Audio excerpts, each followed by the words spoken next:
Alright, hello. Let me get my headphones back on. 1 second. Good morning, Twitch. And welcome to the Shark Stream. It is Saturday, which means it's time for Final Fantasy XIV. This is, in fact, our 100th stream of Final Fantasy XIV.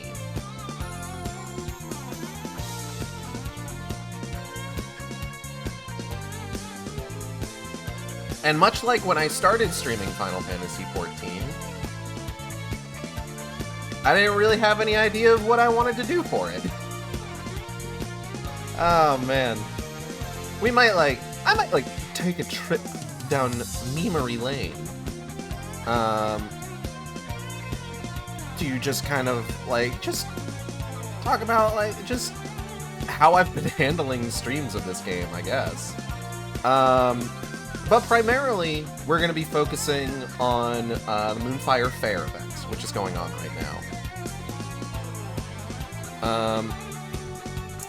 The celebration of which is just, so indicative of the FF14 community's attitude of being so impatient. I'm sorry. For a week, saw people just being like, where's Moonfire Faire? Where's Moonfire Faire? Where's Moonfire Faire, Yoshi P? And it's just do you think they're not doing it? I can only think of one time where the scheduling did not allow them to give dedicated time to I gotta make a gross noise real quick.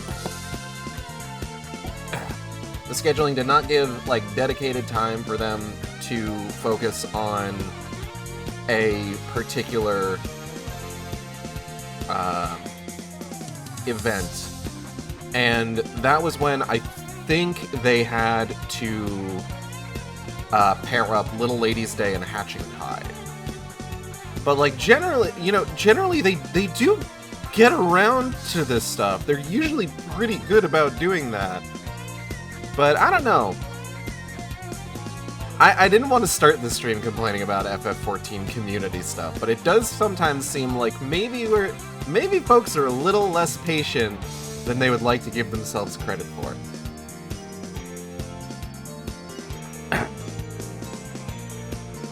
I have so much trash on my desk. Give me 1 second, I'm consolidating some stuff. What's been going on?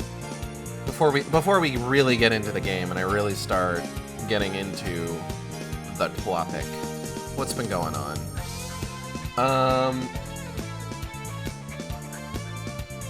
I saw a post today. If you can believe it, I've been seeing posts. I have been exposed to the thoughts and opinions of others. This post was a screenshot of... I gotta make another gross noise real quick, 1 second.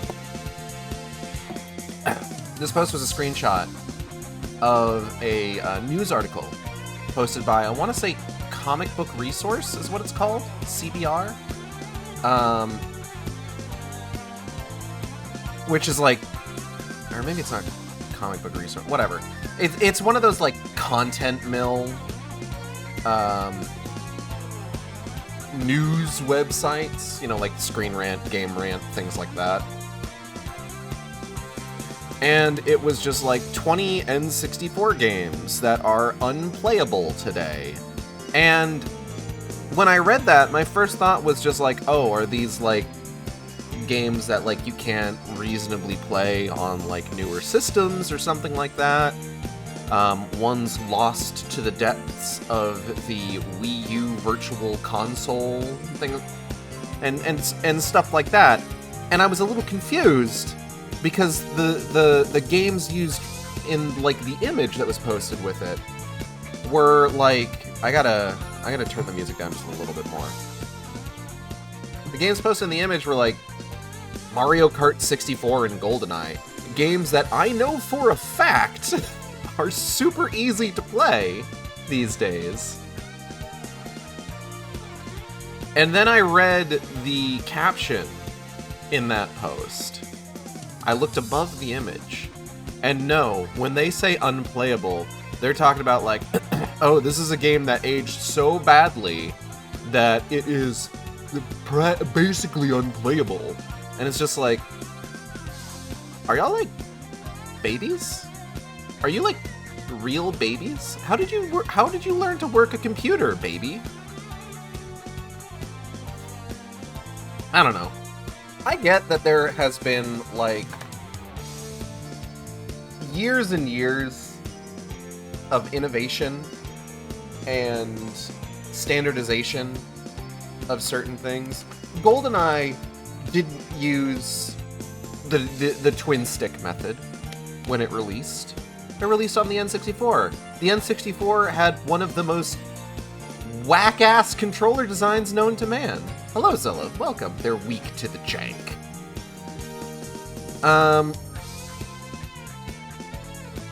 And I get trying to go back to, like, older games and maybe, like, chafing up against them in some cases. But, like, that doesn't mean that make them unplayable. It just means that, like... It just means you've gotten used to modern sensibilities, as it were.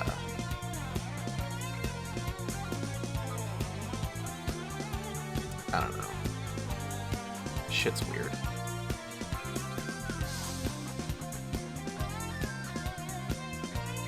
Like, there's games today that I have, like, games that are well regarded, that I have trouble, like, really gelling with, you know? There are. Like, oh man, I am not good in the slightest at Souls-likes, generally speaking. Outside of, like, the single exception of, like, Darksiders 3, but, like, I have also, like, that game is, like, I wouldn't say it's baby's first Souls-like, but it is, like, a little bit less punishing, I would say. But I wouldn't, like, go out of my way to say just like, oh yeah, Elden Ring is unplayable. Because, like, I know that is, you know, mostly a me issue, for the most part. Like, there's a discussion to be had about, like, the discourse surrounding the availability of, like, different difficulty modes and just, like, accessibility options, and how the Souls-like, and, like, how the Souls-like genre and the Soulsborne series itself chafes against those, and any sort of, like, discussion of that particular aspect of them is just, like, wading into, I don't know, some kind of poison swamp. If only there was some kind of relevant metaphor I could use for that. If only there was some series of games, perhaps not all in the same series, but all spiritually part of the same series, that regularly featured poisoned swamps that I could use as a sort of visual metaphor, refantasio. Anyways, it's just about time for us to get in there. I'm gonna drink some of my coffee.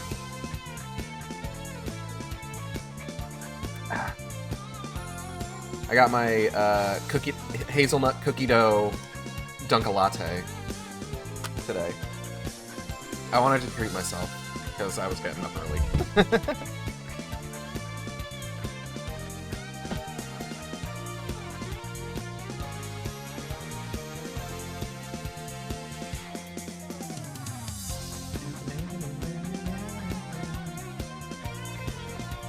Oh, thank God the weather cleared up.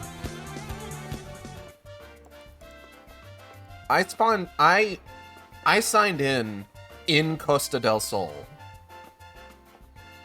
and immediately upon signing in, it was raining. Like, it was pouring. That old bitch was a fucking snoring. Let me tell ya. Raining is pouring, and snoring. Is there more to that rhyme? Anyway. I'm using the wrong fucking controller. I wasn't 100% certain what outfit I was going to go with for this stream, but then I remembered just like, oh shit, yeah, I can wear this hat now. What better way to show off that, oh my god, I can wear a hat. I'm so happy. Hello, little man. Dressed to protect.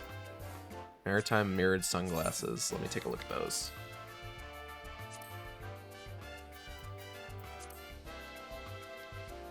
Ooh. Oh, those are fun. I like those a lot, actually. How's she look in the shorts? Let's see. Ooh. Very nice. Very nice.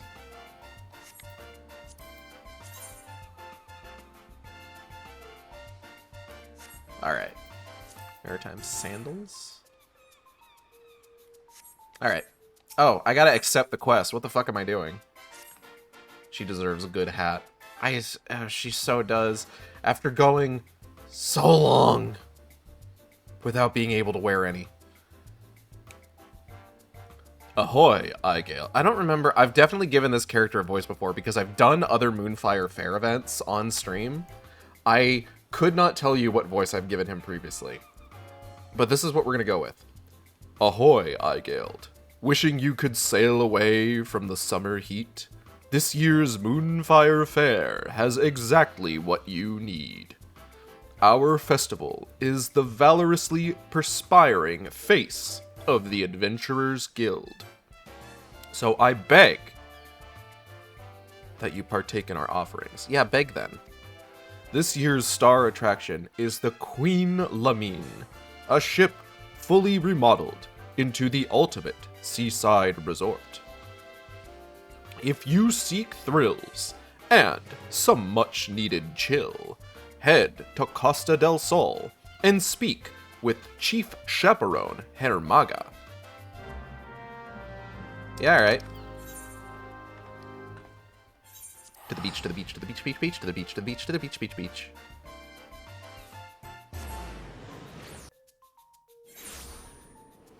At some point, I also need to run this event for Natalie.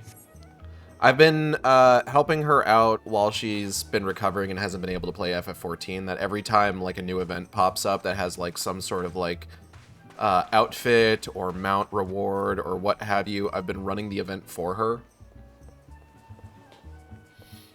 Hi, Waste Kate. Alright, hold on.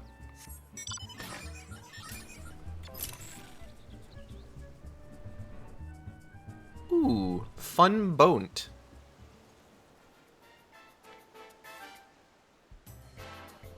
Is there no one here? Oh, there's somebody. Natalie also deserves a very nice hat. Listen. Maya Capra has been able to wear hats since like 2.0. Natalie hasn't been playing since 2.0. She's been playing since like mid 5.x.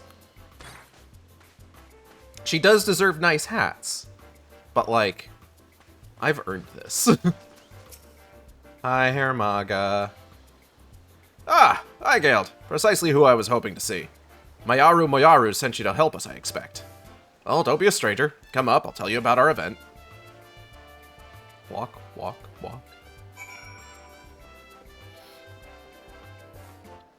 Gotta get the full experience. We gotta walk up there.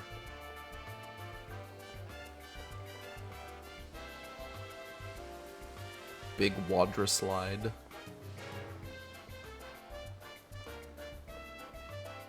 Hoofing it.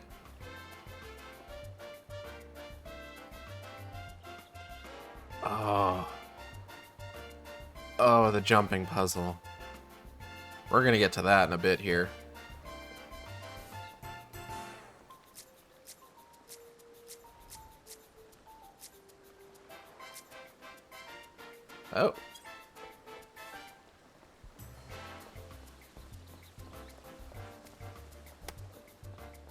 This is neat, because I think last year they just redid the jumping puzzle from the year before, so it's nice that there's, like, a new one, and it looks absolutely fucking insane.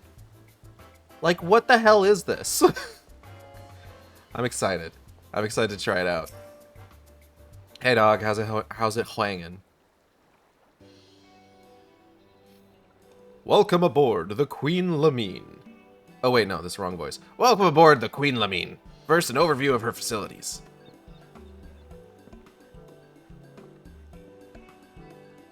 So this is the boat. It's the whole thing. Go wild.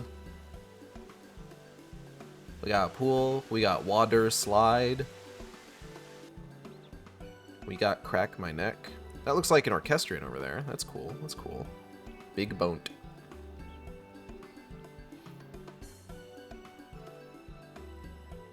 This venue was designed to incorporate Eorzea's premier summertime recreations. You name it, we have it.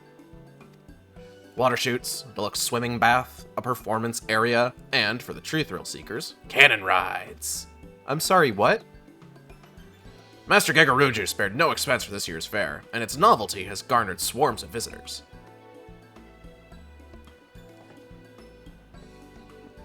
That's cool. When you're out on the water, there's no telling when disaster might strike. Fortunately, we've hand-selected a team of elite swimmers for just such an eventuality. Lamine's Coast Guard is standing by to help visitors in need. It is to this force that I would recruit you, provided you're willing. Consider this coast guarded.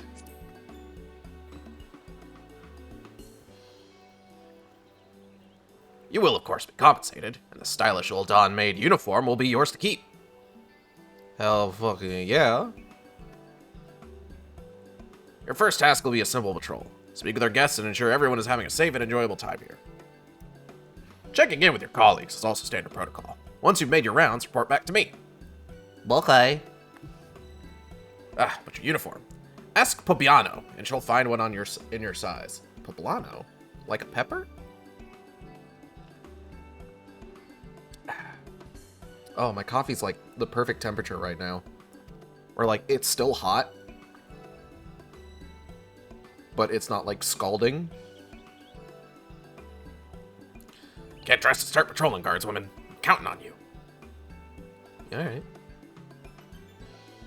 So this is probably going to be like one of those things where it's just like you get to use the outfit like temporarily within like a certain space before you unlock it at the end of the event. Thanks for joining the Coast Guard. Let's get you dressed for the job. Now, where did I put the Viera-sized uniforms? Ah, here we are. These ones are in short supply. Off you go, then. These facilities won't patrol themselves. You must continue wearing your Coast Guard uniform in order to progress. You will change back to your normal garments if you move too far away. Look to your map for the garment changes area of effect. Speak with Pobiano to restore or prolong the transfiguration. Ooh, look at me. That looks so good. Oh, hold on. We gotta... Pew! Fuck yeah, let's go.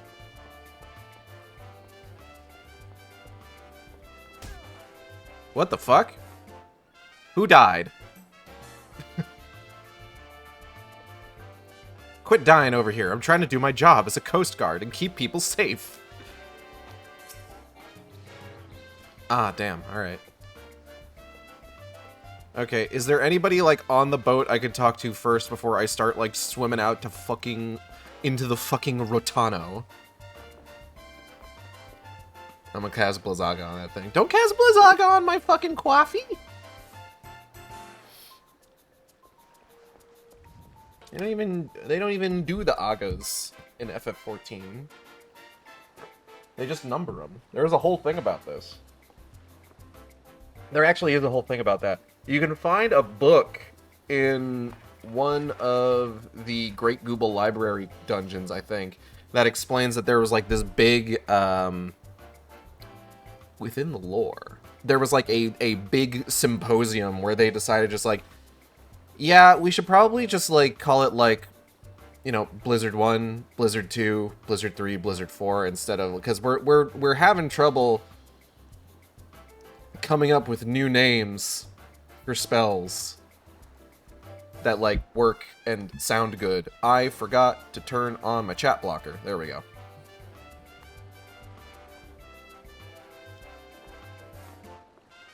Rafultia!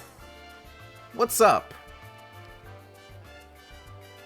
Say it for me one more time. If you're ever in danger and need assistance, seek the color yellow! Right you are. Lamine's Coast Guard is working tirelessly to ensure the safety of all. May our yellow garb shine like a beacon for those in need. Wait, is that you, Aigead?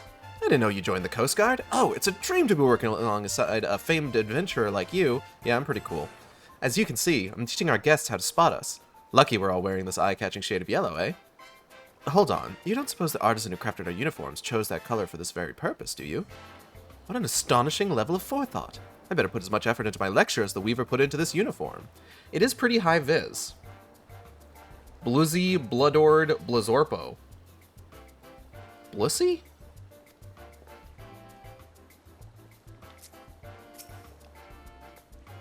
Those uniforms sort of look like the yellow jackets of Limsa. Are they supposed to? Ramaja, I was thinking the same thing. Anxious I am to see what's aboard the Queen Lamine. I'd be a fool not to listen to the Coast Guard's lecture. Safety first, as they say. You're right, but you don't have to be boring about it.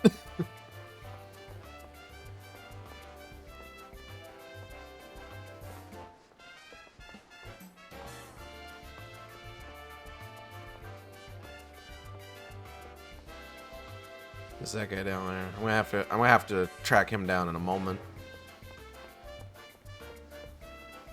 Splursh.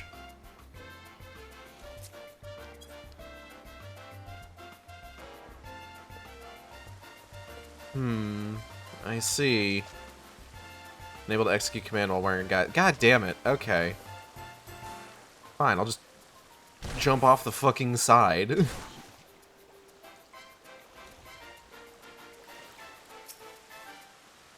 Another guard, I take it. If you have a moment, I need to speak with you and your comrade here. Okay. Oh, fantastic. I was hoping another guard would come along. There's a bit of trouble. It's hard to see from the surface, but this beam's starting to splinter. Thought I'd alert the Coast Guard before someone gets hurt. I wanted to report the issue straight away, but I need to make sure that other guests do not approach this area. Could you consult Armaga about this in my stead? We'd do well to send for repairs. Much obliged to the both of you. We're all in safe hands with you lot on patrol. Damage. Don't worry, she's fine. As long as I'm not being, like, targeted by an enemy, like, I can survive any fall.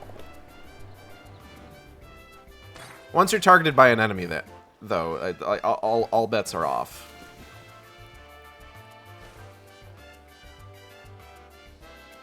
But if you're not targeted by an enemy, you'll never fall below, 1 HP. Vodafone. Joined the Coast Guard, have you? From this post, I shall keep a watchful eye on our cannon riders. And in such comfort, here in the water, this magnificent uniform is as a second skin. Feels like I'm wearing nothing at all. Nothing at all. Nothing at all. Nothing at all. The artisan who stitched these is unmistakably a master of their craft. Were I to have the opportunity, I should very much like to thank them.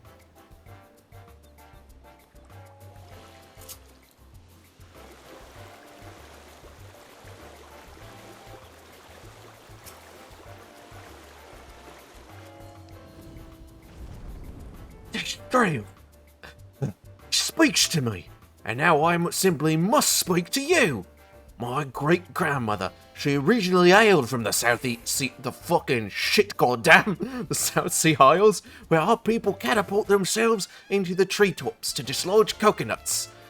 Is a cannon ride a catapult, I thought? Only one way to find out, and so I recklessly launched myself, rocketing through the air as my courageous ancestors once did. Yes, to honor their memory, I think I'll go another round. Oh, a shark. Hey, baby. Aw, big baby. He's just in my business.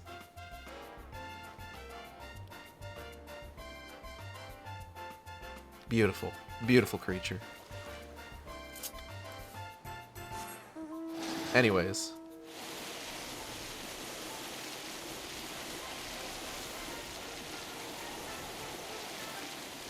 Shark mount. Yeah. It's a walking shark. But it's a shark. There is, like, a proper, like, flying shark mount, but you have to, like, get an absurd number of points in, ocean fishing to get it. And I've never been able to. Ocean fishing? Ocean fishing is such, like, a fucking mystery to me.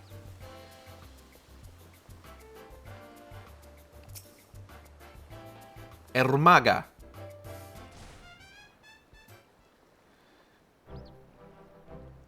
Welcome back, my friend. Anything to report? Shit's bokin', buddy. Bunny bunny banani banoy.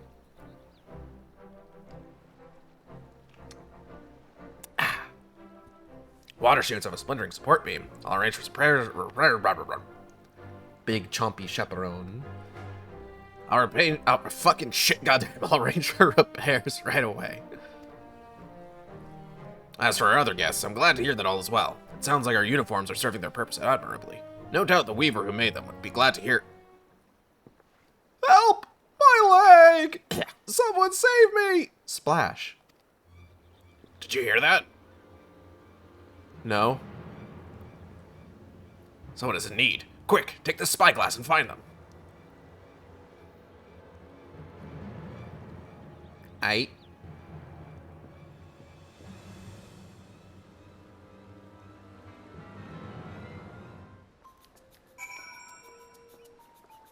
Just leisurely make my way over. There's no rush. I'll be fine. The shark! I can see it from here.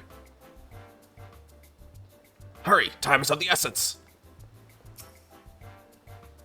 Search your surroundings for the distressed guest. You may move the camera as well as zoom in and out. Target an area and inspect with R2 or X. Cheap viewers on streamboo.com. Nope.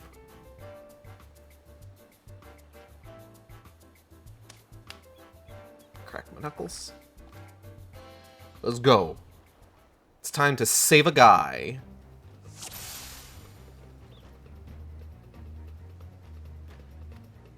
Let's see. Let's zoom in. They're probably fine.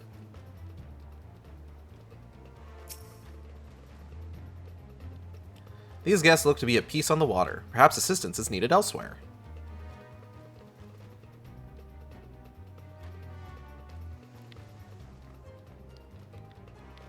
A baby.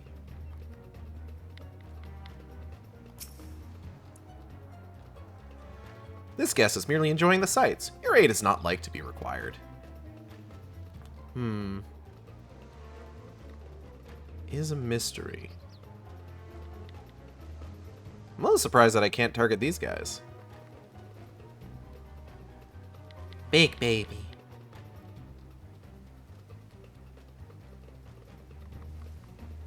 Oh.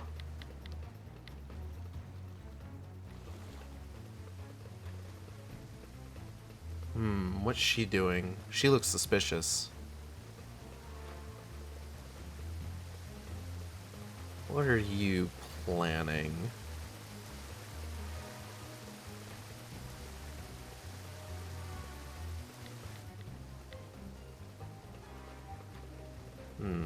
Seems she's planning to swim in a circle.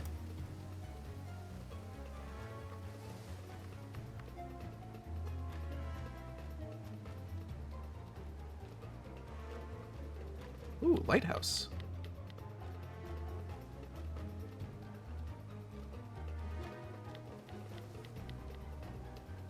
Okay, I feel like this person's loitering at this point. We should probably let them know that they need to move on. A lone guest floats face down in the water. She needs help. I mean, she's probably fine.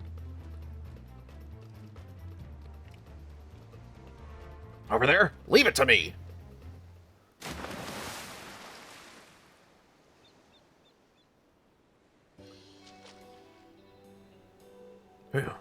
this thin fabric would feel so heavy in the water.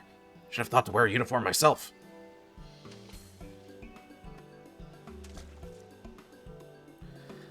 I can't thank you enough. My legs seized up, and the current began pulling me out to sea. You should come and rest a while on deck. We have a healer on board who can take a look at you. I confess, I'd hoped to introduce you in a more dignified fashion, but oh well. Huh? How embarrassing. Any road, let's return to the Queen Lamine. I'll explain everything there. Okay.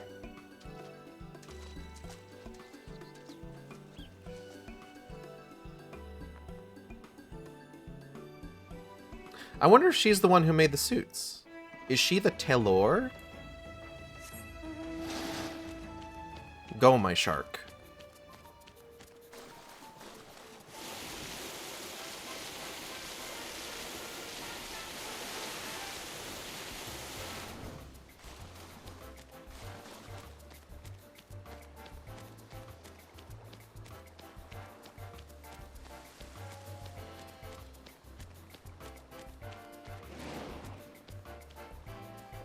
Alright, we gotta hurry, because I got it's 15 minutes left with this outfit.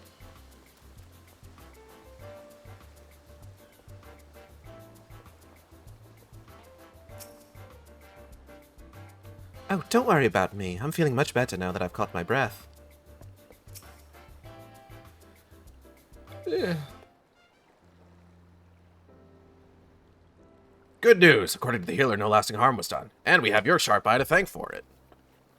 Now then, it's time the two of you were properly acquainted. This woman is none other than... Ermaga! We just got word of the rescue. Is this poor soul alright? I don't know if that's that guy's voice. Ah, you three. All is well, all is well. Let me introduce Sansa, the Uldan weaver responsible for the peerless uniforms you're all wearing. I knew it. An honor to make your acquaintance. I was anxious to see if my pieces were functioning as intended, so I decided to participate in the festivities as a guest. And then I fucking drowned. I'm afraid my exhaustion from work caught up to me at a critical moment. I can only apologize for the trouble I've caused.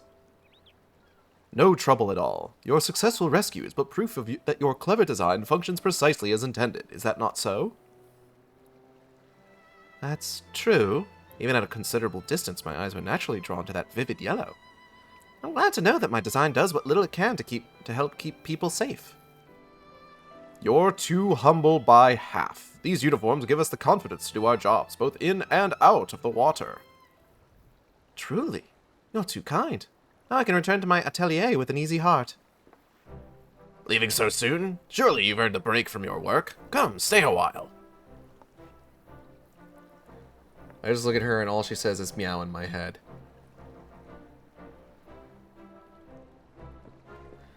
Speaking of earning things, that uniform is now yours, Aigead. May you wear it with pride. Okay. Oh, how very generous, Ermaga. You fully intend to prevail upon her aid for the remainder of the festival, don't you? No, break time's over. Get back to work, the lot of you. No longer rental. My outfit now. My tight shorts now. As for you, Aigead, feel free to enjoy the fair to your heart's content. But as always, safety first. Gig. Yeah.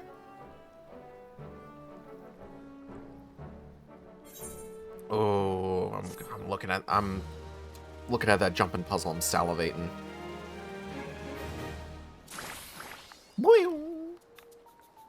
Let's fucking go. Wait, was there another quest? There was not. All right. Okay. Let's see here.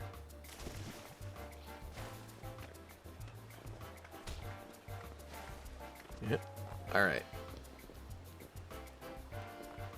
Whew. Yep. Yep. Yep. Yep. Oh, shit. All right. Try again.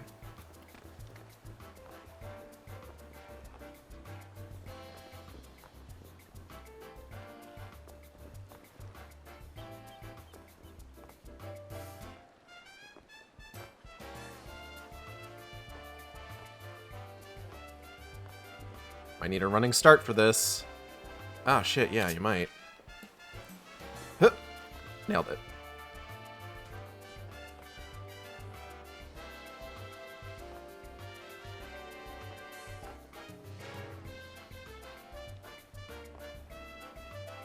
Huh. Huh. Ooh. Ooh. Oh, that's a small... Okay. Okay. Oh, fuck off, really? Oh boy. I wanted to talk about my reflections on streaming this game for 100 streams now. Again, like, that is just wild to me that I've done it that much. But we got an ad coming up, so I'll probably wait until after that. Alright. Oh no! Damn it! Alright. Back up we go.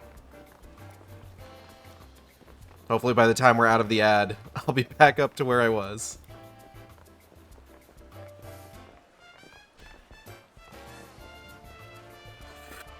Ah. Managed to get there before my sprint ran out. Fuck! Oh, the fireworks are going off. That's nice.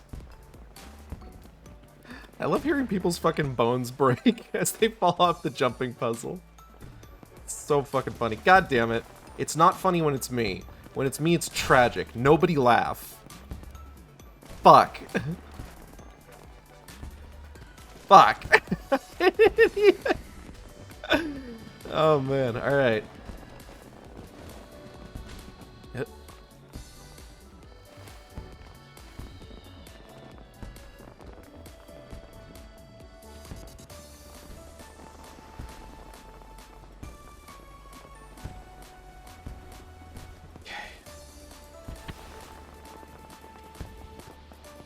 Shit.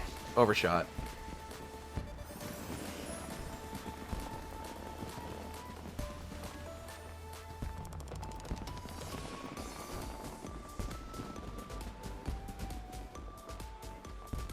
Okay. Fuck. Overshot it again. Damn it. It's fine. It's fine. It's fine. We're good. Here's a fun fact for you. As I understand it, it is considered courtesy when doing a jumping puzzle, whether it's one of the ones out in the world or if it is one of the ones at the Golden Saucer. It's generally considered like courtesy to wear as little as possible.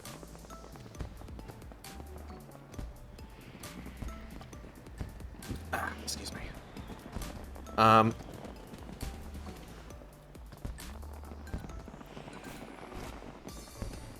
The reason for that is because, like,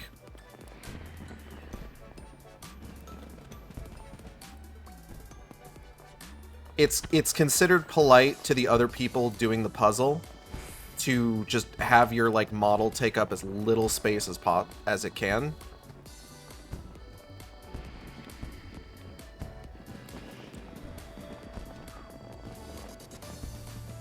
I wonder if it would be easier to jump from that. Probably not. Okay. I'm gonna wait for my sprint to re-up.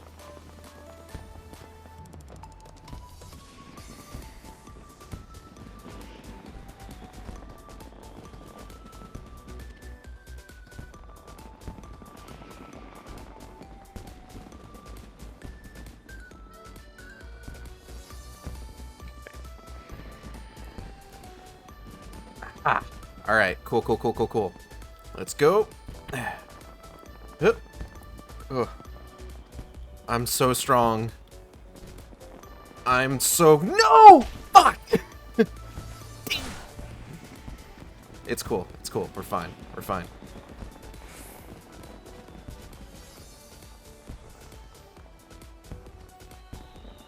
I feel like I shouldn't say it's considered courteous to wear as little as possible. Because I feel like that gives the impression that, like, if somebody's, like, wearing an outfit like this guy, that is too much and is considered discourteous. It's more discourteous to wear something that takes up a lot of, like, visual space, you know? You have to be considerate of the other people doing the thing. That person's trying so hard. God bless their hearts. Oh, Peloton. Peloton works, really? Ooh.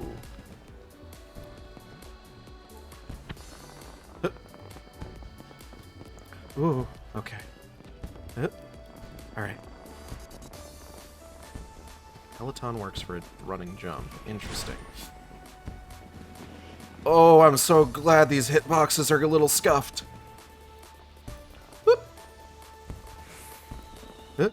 Fuck! Overshot. Damn it. Aigead is so limber. Her monk training will pay off. And the small amount of ninja training that she's also had. Fuck.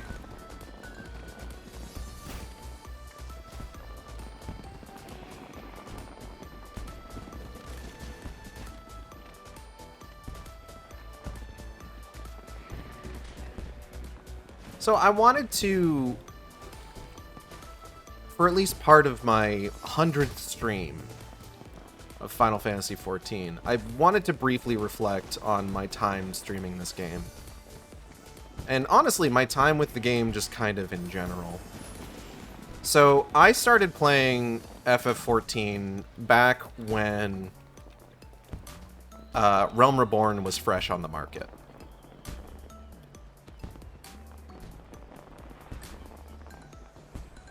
Fuck.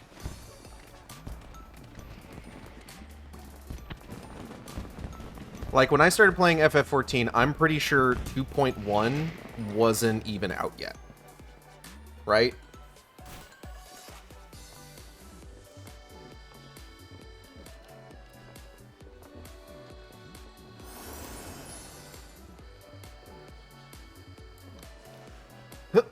Okay.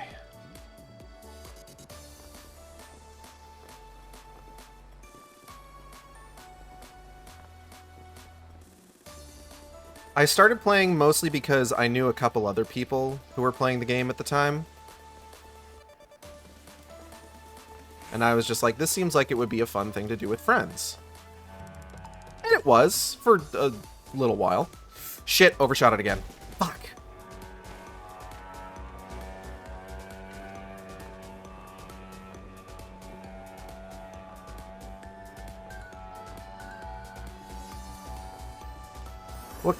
What unfortunately sort of ended up happening was that a couple of the people that I was playing with at the time had a little bit of a falling out, unfortunately.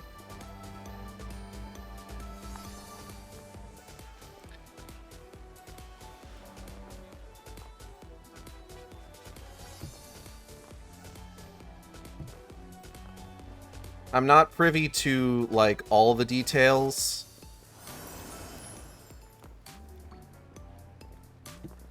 But I'm also not interested in being privy to all the details, if that makes sense. Like, ooh, bitch. Okay.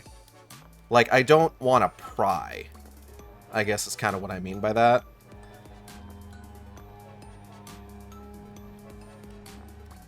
Fuck, I overshot it again. That one is going to be the bane of my fucking existence.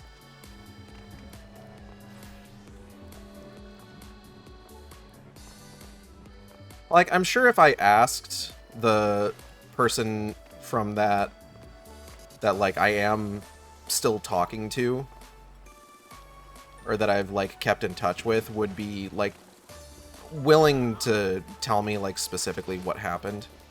Just because, like, it has been, like, over 10 years at this point.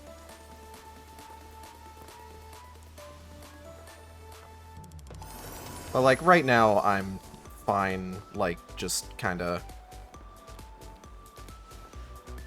letting... Fuck. Undershot that one. Letting sleeping dogs lie, as it were.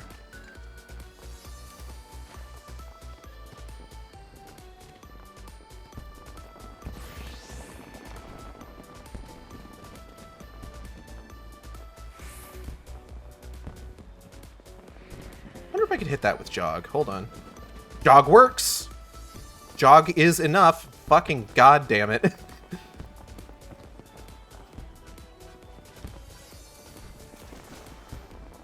But once I kind of fell off playing, like, it was mostly because, like, other people I was playing with at the time also fell off.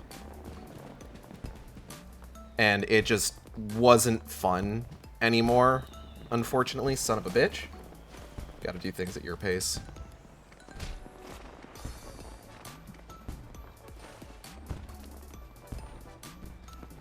So, I did kind of like I just, you know, I think at the time I was using time cards primarily to keep my sub up. I'll let this guy go first. Fucking shit, goddamn. I shouldn't have let that guy go first. That was my mistake. So just like I let my subscription lapse, and I just never ended up going back to it.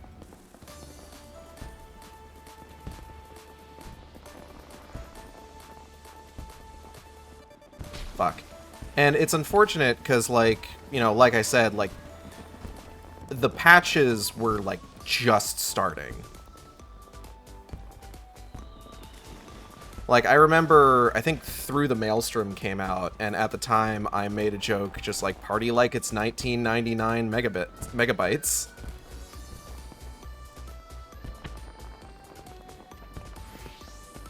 Because that's how much the download was. It was 1,999 megabytes. Oh.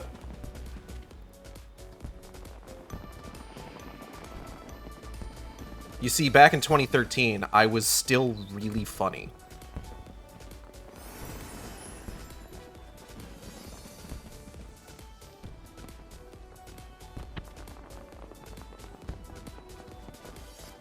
Oh.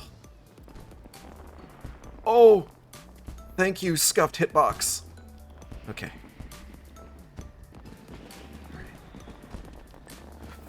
Fuck! Ah, I had that one. I had that one. That ain't much by today's standards. No, not at all.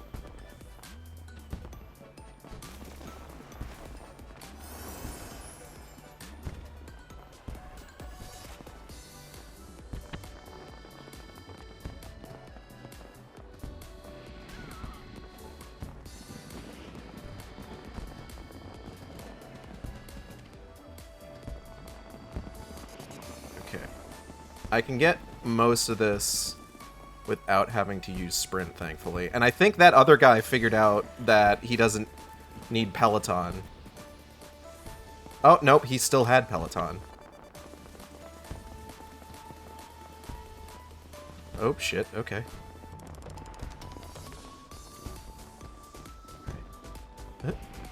Oh! Okay.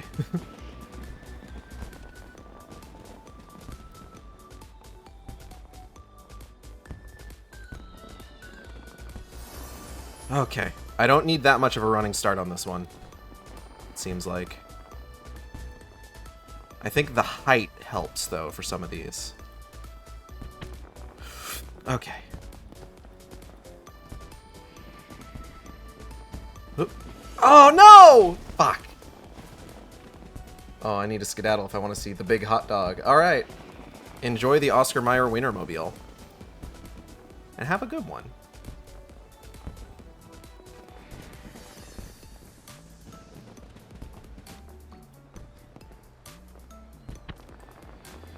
Okay.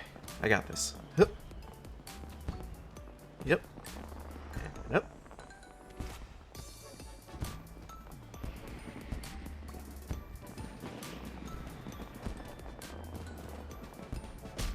Fuck. Alright. It's cool. It's cool. Thank you. Have a great 100th Final Fantasy jump puzzle stream.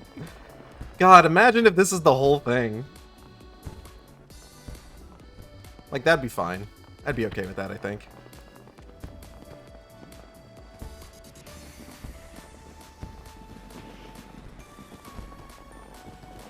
But yeah.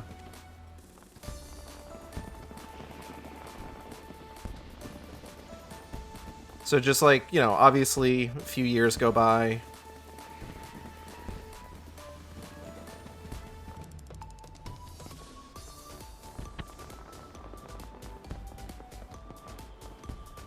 I have all sorts of things happen in my life. I meet Natalie. We move in together. We move to Texas. And I think, I want to say that was around when she started playing Final Fantasy XIV.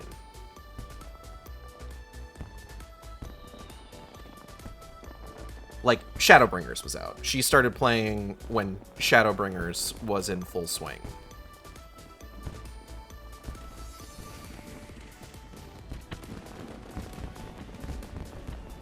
And I remember... Oh, okay, okay.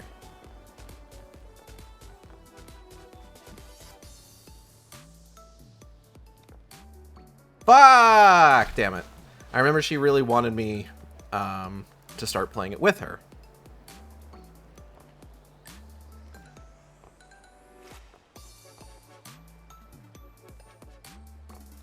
And you know, I had had previous experience with FF14.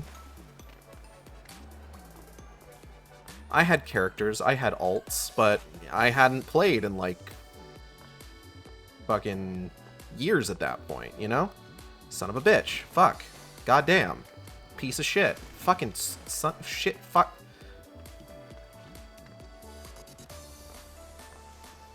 I'm going to throw the greatest talent show this world has ever seen.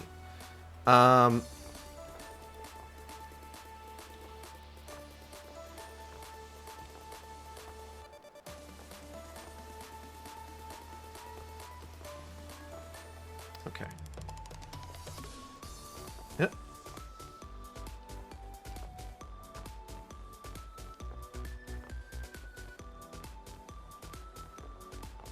Woo-hoo-hoo-hoo-hoo. Be careful there.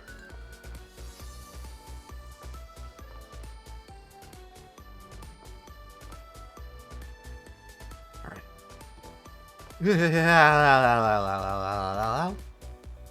All right.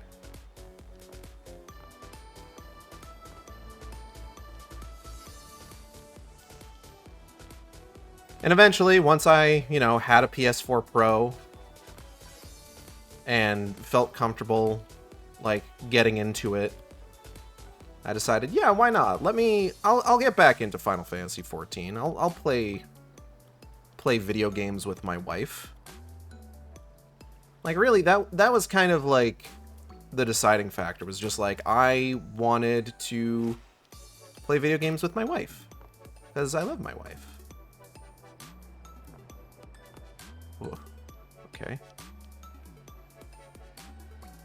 This one may need a running jump. Visibility is poor. Oh, no! Oh, fuck! Shit! God damn it. I got too nervous. Alright, alright. It's fine. It's fine. We can get back there. We can get back there.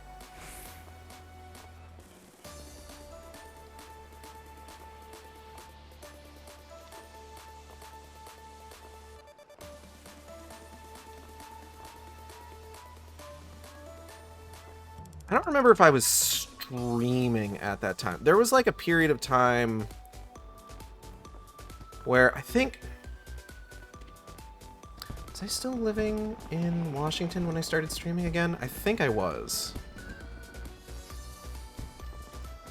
Shit, overshot it. There was a period of time where I streamed a bunch, and then I stopped streaming for a bit. And the entire reason I stopped streaming for a bit, there was like a lot of emotional stuff going on at the time. Natalie and I had binged like a couple seasons of BoJack Horseman, and it made me feel like shit.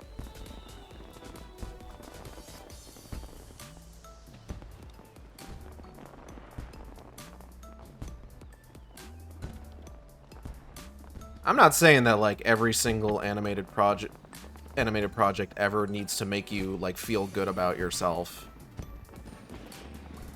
But I do sometimes wonder about the people who, like... And I do like those shows, but I do sometimes worry about some of the people that like those shows, where it's just like, are y'all okay?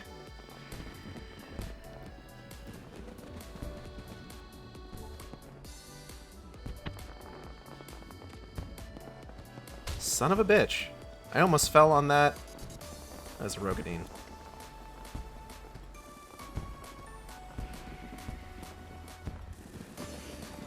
I couldn't tell at a glance if it was a Rogadine or a Hrothgar. Son of a bitch. Okay. I'm gonna make this. I'm gonna make this. Just you wait. This is nothing to me. Piss.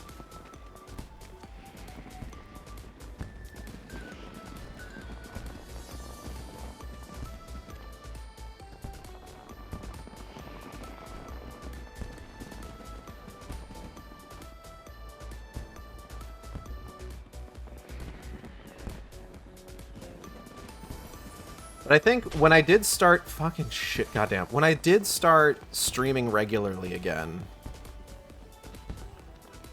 I wouldn't say I resisted the idea of streaming FF14, but I didn't really, I guess, want to stream FF14 for the longest time.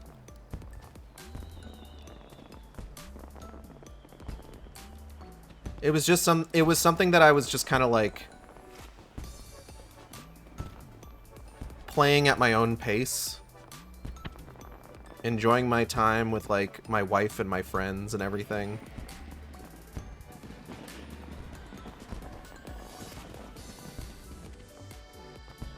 And then I can't remember what my first FF14 stream was, because I remember when I did start streaming FF14 finally, one of the things that I did, or the primary thing that I was doing at that time, was I was running the Scholasticate quest line.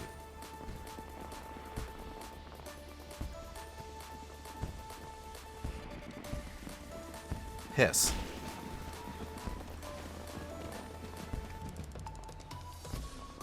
Which I had wanted to do because one of my favorite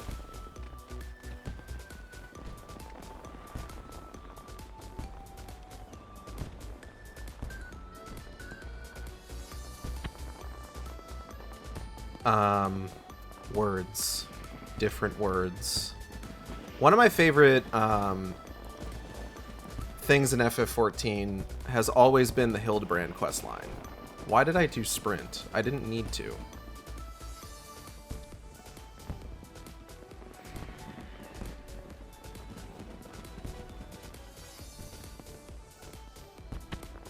So when I heard that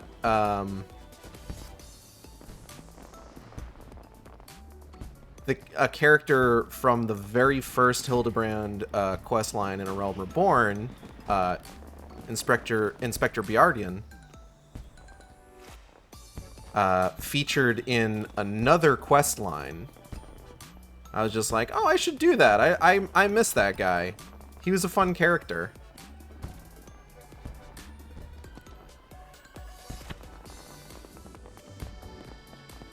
Whoa. Okay. Shit. Okay. Okay, we're good. We're good. We're good. We're good. I just gotta... Can I make that? I wonder if I can make that with a sprint jump. Nailed it. So fucking good.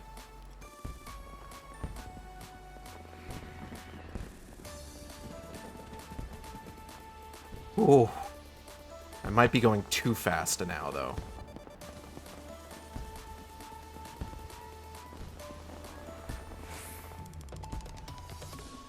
There looks like an alternate path here.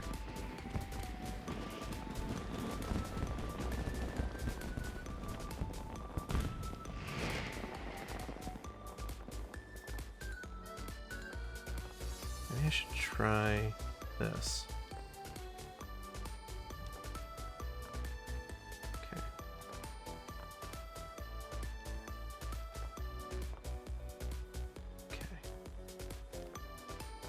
I don't see a lot of people up at this level, so I don't know what the favored path is here, unfortunately. Just because there doesn't seem to be a lot of people making it up this far. This seems to be working out pretty well for me, though. Ooh, okay. Fuck off. Okay. Damn it! Fucked it up. Ow. Okay. I like that one a little bit better.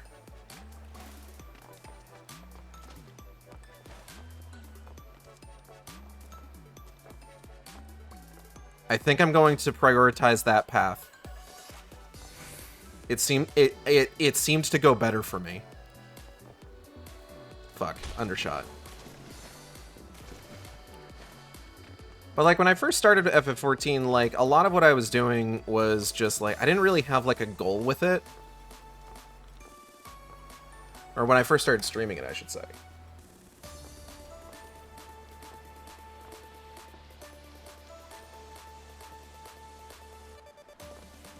And I think that was mainly because, like, I had done everything in the game up to that point. Like, all the main stuff in the game, son of a fucking bitch, already off stream. So I just like, oh, do I want to do all that again on stream? Oh, I don't know.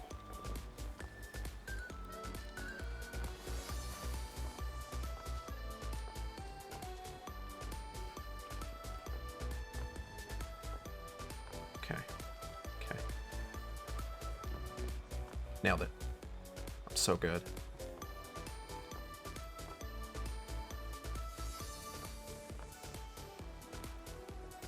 I am quite frankly the best there is at video games.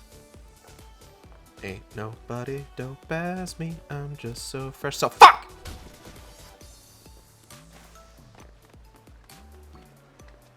I'm okay. I'm okay. I'm alright. Son of... Really? Aigead, get your head in the game. Fuck. There's something... It's... After getting up as high as I have, there's something very funny about just somehow missing the third step and, like, falling, like, 5 feet.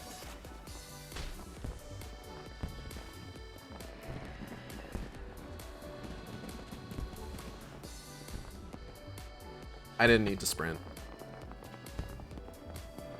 This might actually make the rest of this a little bit more dangerous. Whose fucking cat is this? Wow, wow, wow, wow, wow, wow, wow, wow, wow, wow, wow, wow, wow, wow, wow.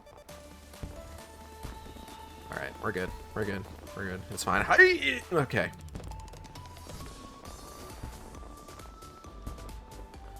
I remember the week prior to Endwalker coming out, I had decided, you know what I'm going to do? I'm going to do a New Game Plus run of FF14 to lead up to the release of Endwalker. And for some reason, I had the full idea in my head that I was going to be able to get through the entire MSQ by Endwalker's release. And it's just like, I think I just barely managed to make it to the end of base Realm Reborn.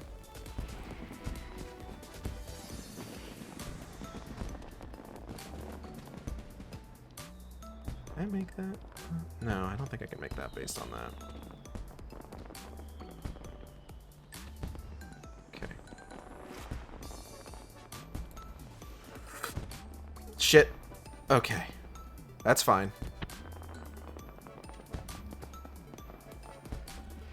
Alright. You go first, ma'am.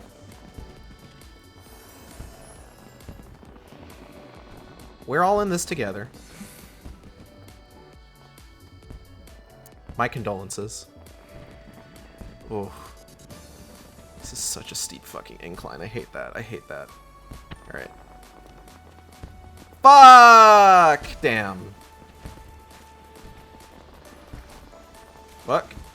Does this guy have his fucking chocobo out to do the jumping puzzle? Come on, man.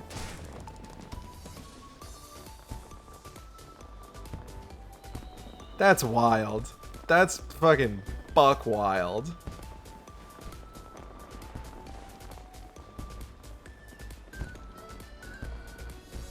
Oh shit, I'm late. Hello, Kale. You're late for the Moonfire Faire quest, but you're just in time for me doing the jumping puzzle. I have been at this for maybe half an hour or so. Fuck. For obvious reasons.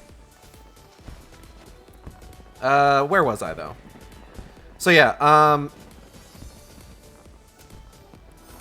prior to deciding to try and get through the entire MSQ the week before Endwalker, everything that I had done up to that point on FF14 streams was basically, like, I had done the Scholasticate questline. That was, like, the first big thing I did. And then from there, it was just, like, doing whatever anytime I wanted to stream FF14, because I really didn't know what I wanted to do. And then at some point, I decided, I was just like, you know what? I am going to replay the Hildebrand quests, because the Hildebrand quests were my favorites. They remain some of the best side quests in the entire game. Oh.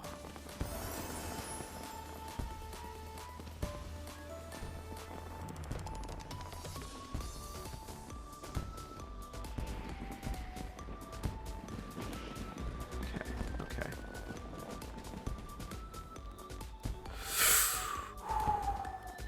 We're okay. We're good. Everything's fine. Okay. Now, we're gonna try and make the jump to that one. If I make it, good. If I don't, then there is a good chance that if I miss, I can still land on the one below and continue my upward ascent as long as I don't fucking touch anything once I miss the beam. Oh, nailed it. Okay, that's fine. That's fine. We're good. We're good. All in this together. Yep. Alright. Incline that makes me nervous. Good, good. Okay. I'm not sure how much need for that. Okay. Oh, that one's really far away. I might need sprint for this. Alright. Line it up. The trick is using the bunny ears as a reticle.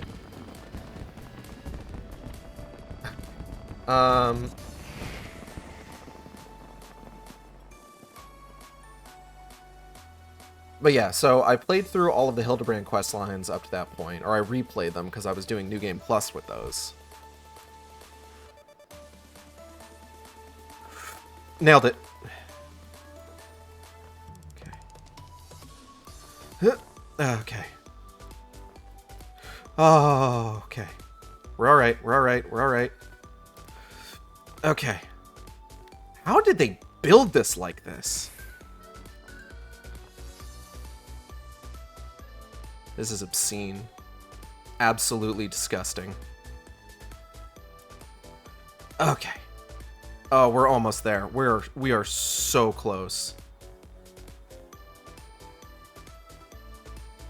Oh god, it's right there. It's right there. Delina?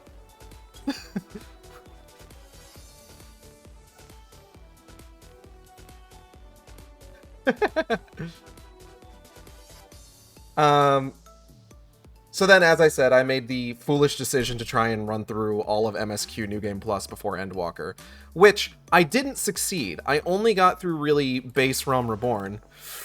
Nailed it. Oh, I'm so fucking good at video games.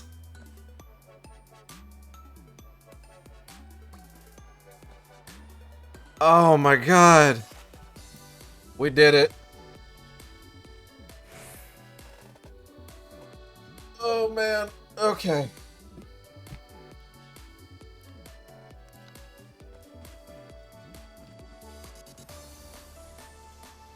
And I don't think there's not like a second tier of this. It's just this. Oh man.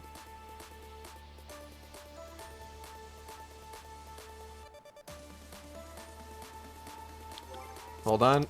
I gotta take a G pose to prove I did it.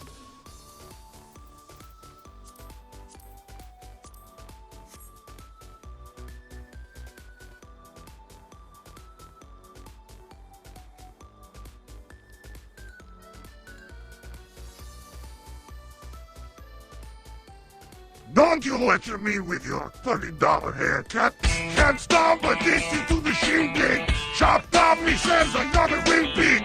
Choose not the life of imitation. Distant costs unto the reservation. The funky pistol what you pay for. This punk the feeling that you stay for. In time I want to be your best friend. This big love is listing on the West End. Fuck yeah. Okay. I do need to take a screenshot to prove I did it. Zoom that camera all the way out, baby. Alright, and boop.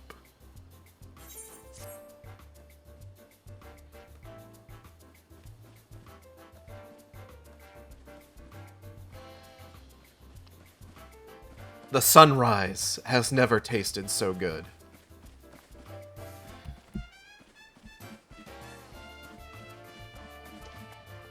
I will say, an interesting side effect of even attempting to get through MSQ before Endwalker, or MSQ New Game Plus.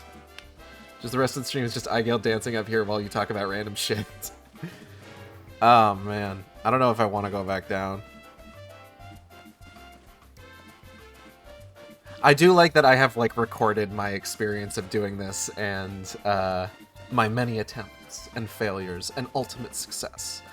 But an interesting side effect of me even attempting MSQ before Endwalker came out is that I've got video record of the way that the Redatine fight went initially. Castrum, Meridianum, and Praetorium, all pre-patch.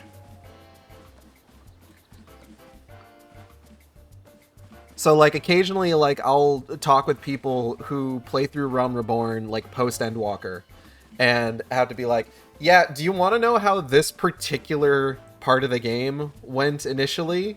And I'll link them, like, my video of the Redatine fight, where it's just over in, like, 30 seconds. Or I'll link them, I don't think I did Redatine. I think I did Redatine unsynced, actually, and just kicked his fucking ass. But, like, I'll link, like, Castrum and show, like, yeah, you needed to go over here, needed to,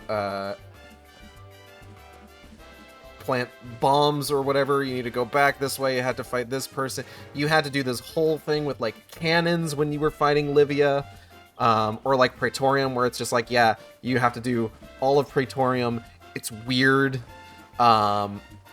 it's, like, no one takes it seriously. You kind of just book it through the whole thing. You immediately have to fight the ultimate weapon. You immediately have to fight, what's his fucking name? La Habrea. And then I think after Endwalker came out, I stopped streaming FF14 for a while. I think outside of doing... I would need to, like, look at the playlist to get an idea of exactly what the timeline was here. Hold on. I'm gonna get the playlist pulled up real quick.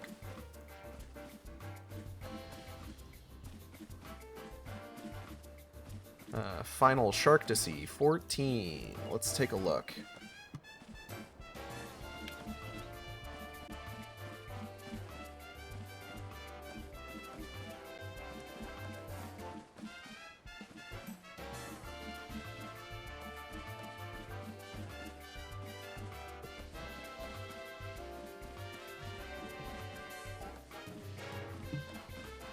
Yeah, so I think, like, first couple streams, I was doing the Scholastic questline. Then I think I had a couple streams of just doing random stuff. And then that was, like, the first 4 streams. And then streams 5 through 13 was all Hildebrand. Just like one right after the other, all the way up through the Stormblood quests. Then starting with the 14th stream of Final Fantasy XIV, hilariously, it's actually, honestly, it's a little neat how that worked out. I'm gonna be honest. I think it's fun that my 14th stream of Final Fantasy XIV is the one where I started replaying MSQ.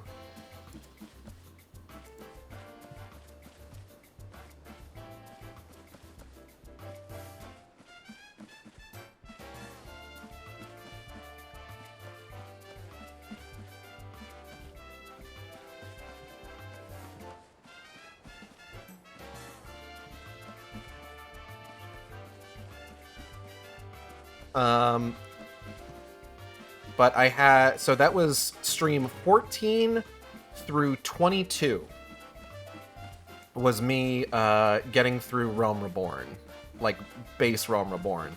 And then that's when Endwalker came out. And then I didn't touch FF14 again until 6.15, which is when the first Hildebrand quest for Endwalker came out.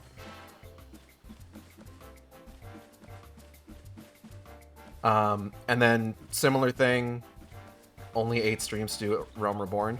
I mean, some of them were pretty long streams. I think I took that entire week off of work. Like, for example, the first stream clocked in just under 2 hours. The second stream of Realm Reborn clocked in just under 3, and the next one after that was just under 5, then 5.5, 5, 3.5, 4, 4, 3. So it's a lot of hours of Realm Reborn, quite honestly. And then there were 3 Hildebrand updates for Endwalker. There was 6.15, 6.25, and 6.35 that I did streams for. That was 23, 24, and 25. So at this point, it was a question of like a couple months between FF14 streams. And then I was playing through the Nier series. I had done Nier Replicant, played through Nier Automata, and then once I was done with Nier Automata, I decided to do, hey, what if I did the Yorha Dark Apocalypse raids as part of my Nier series? So the next 3 streams were me going through Copied Factory, Puppet's Bunker, and oh god, what's the third one called? I suddenly don't remember. Hold on, let's find out. I got the game right here. I can just fucking look. Power at Paradigm's Breach. That's right. You also have a friend who types faster than you. True.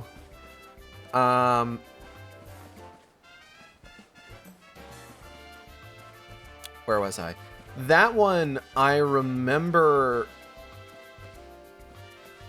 I was a little excited for that one because I had made special thumbnails for each one with like which class I was going to be running as, and I was using like the Yorha gear for each one because I fucking love the Nier raid gear. It's some of my favorite in the game. And for the second raid, Puppet's Bunker, I was going in as Dark Knight. And I remember, like, I don't usually like to tank in bigger content like that. Like, I'll tank in, like, a dungeon when it's, like, 4 people and I don't have quite as much to worry about. But usually in, like, normal or alliance raids, I tend to avoid tanking. But I had played through the near raids so much trying to get gear, and in particular, I pushed myself to go through them as a tank because, like, here's the thing.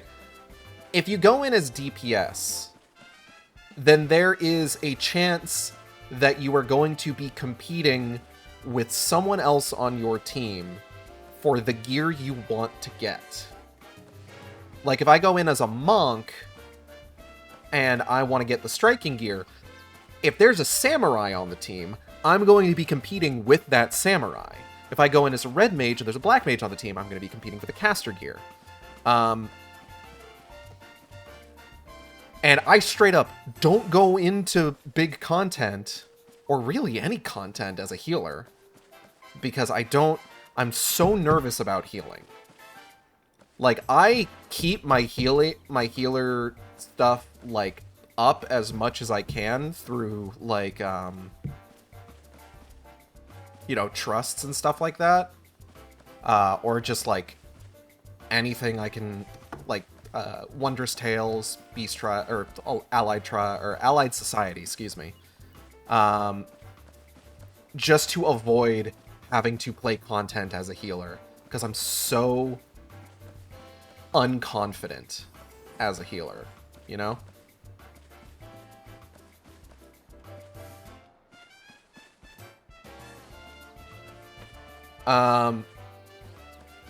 So, like, I'm also greeting healer gear as DPS, which means I'm competing with both healers on the team who can roll need for those. But if I go in as a tank, I'm the only tank on the team.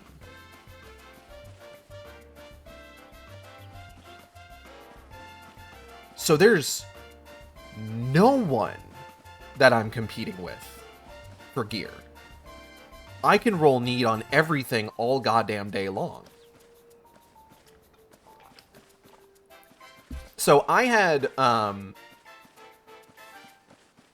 gotten very used to playing through the near raids as a tank because I was trying to get the tank gear.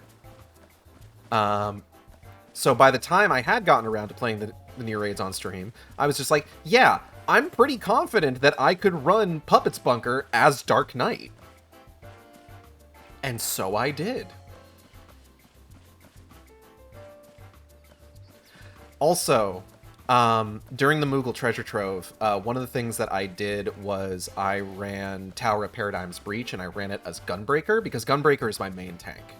I absolutely fucking love Gunbreaker. I don't give a shit about patches or what's more viable. I have fun with Gunbreaker. And nothing can take that away from me.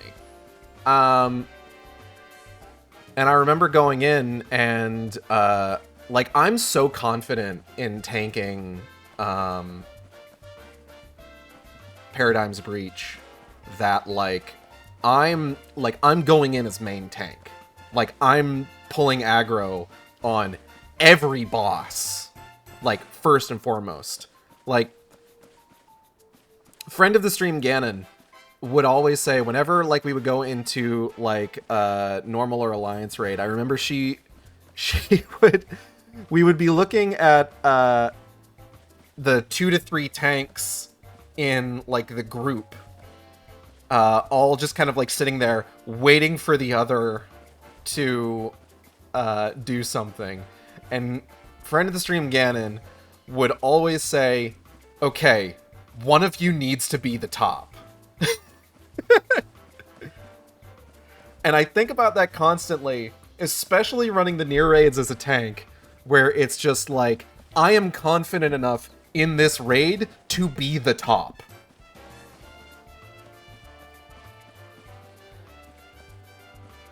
And I remember, like, when I was running Paradigm's Breach during Moogle Treasure Trove, when we got to the Hansel and Gretel fight, I put in chat, like, I normally do this when I run tank in Paradigm's Breach. I put in chat that I call one of the bosses. Because it's courtesy. There's two of them. You have to keep them apart because of the mechanics of that fight. And I've run that enough that I know how that fight goes and how I need to tank it. So I put in chat, I will focus Hansel. And I got a thank you from one of the healers for calling that out. And that made me feel good. That made me feel good. I enjoy, I have a praise kink. You could say. That did make me feel good, though, to have my forethought acknowledged.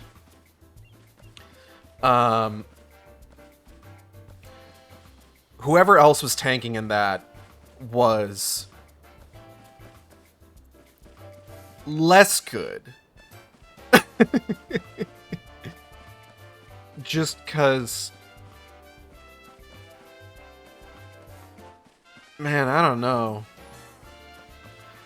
There were so many times during the Hansel and Gretel fight where I had intentionally pulled Hansel far away from Gretel, and what you're supposed to keep them apart. And then oh hey Delina, come on Delina, you can do it. Come on, one more jump, running start, as much as you can get. I'm watching. Hold on, let me. Lolly ho. 3 more jumps? What are you talking about? This is the end. This is the last of it. Oh wait, no. Yeah, no, you do need to get over there. That's right. I forgot about that one.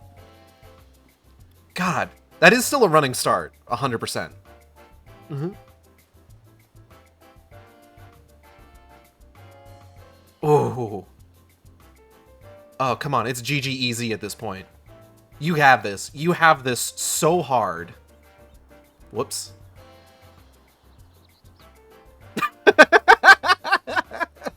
I'm so sorry. I jinxed you.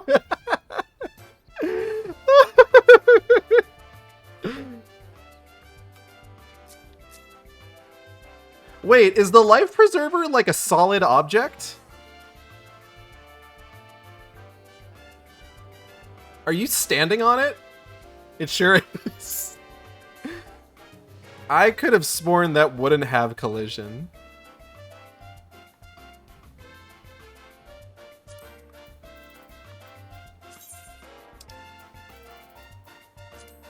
Hi, Delina.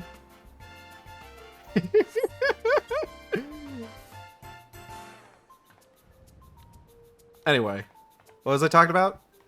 Oh, yeah.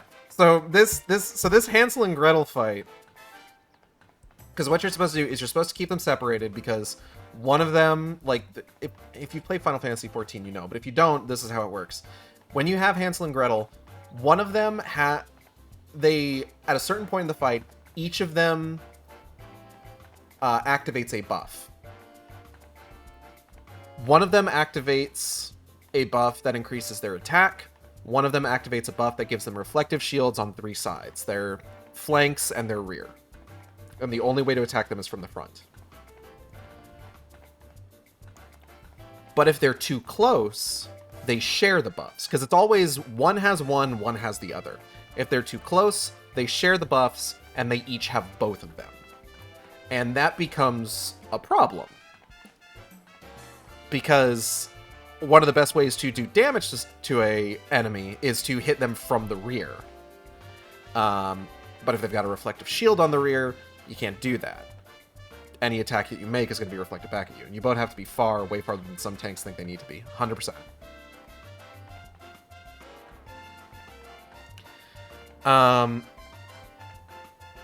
And then I think, like, courtesy is, I want to say, just in case, I want to say it's just in case, like, somebody uses, like, an AoE attack. The courtesy is to have the one who has the shield facing the center of the arena, so that if for one reason or another somebody uses like an AoE attack, that they're maybe like a little too close to the shielded 1-4, it doesn't get reflected back at them. The vulnerable side is facing the rest of the group. I think that's the courtesy there, but that's always how I've seen it done.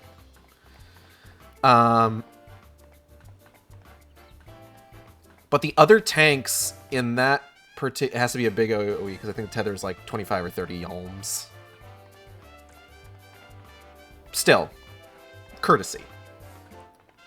It costs nothing to do. You know? It has happened. Yeah, exactly. But the other tanks in that, I don't know what was going on. I don't want to disparage anyone. I don't even remember who they were. And, like, I don't know what was going on or, like, what their thought process was. Maybe it was their first time having done that content. Who knows? Excuse me. So, I don't want it to sound like I'm disparaging them. By any accounts. You know?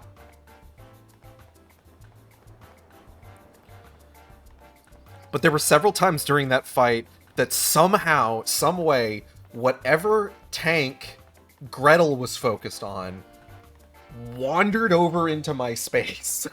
And I'm just standing there just like, what are you doing? What are you doing?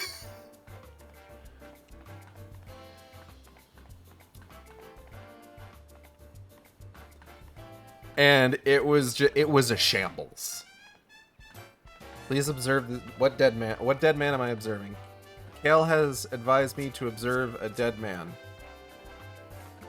Oh, hold on. Kale might have actually... She might have sent me a screenshot. Hold on. Broccoli Lesnar! That's so good! Oh, man. That's a tangent I could go on, but... I'll wait. I'll wait.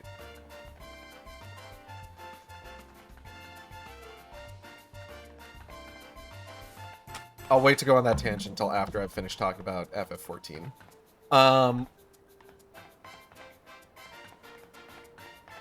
But yeah, rest of that whole raid, if I recall correctly, went off without a hitch.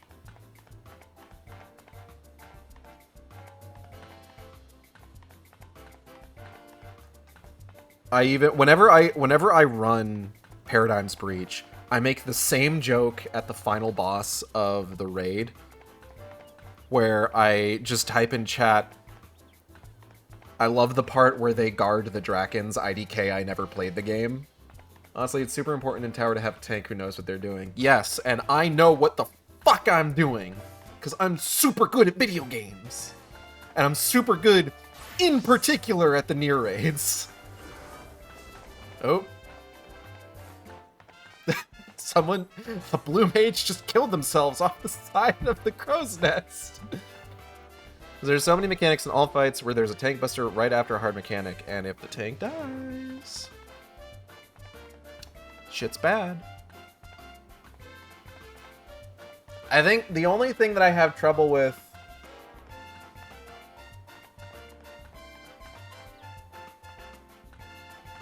Hi, Red Mage. I've eaten 3 tank busters in Tower before. I think the only thing that I have trouble with in Paradigm's Breach is that in the final boss, the tank buster for the final boss is not visually signaled as a tank buster. Like, there is a specific, like, strong attack that they use on the tanks, specifically. And I never remember the name of it. But it doesn't give you, like, the tank buster, like, signal, like the red ring with the arrow pointing down at you, or even like the weird yellow caution tape one. You know? Bleh. Excuse me.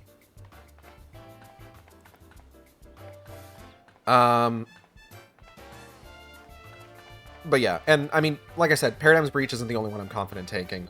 Like I said, I ran Puppet's Bunker as a Dark Knight when I first streamed that. When I get into the Nier raids again as part of my New Game Plus run, I'm probably going to do the whole thing as Gunbreaker. My ideal would be running it as Samurai. But the problem there is that there is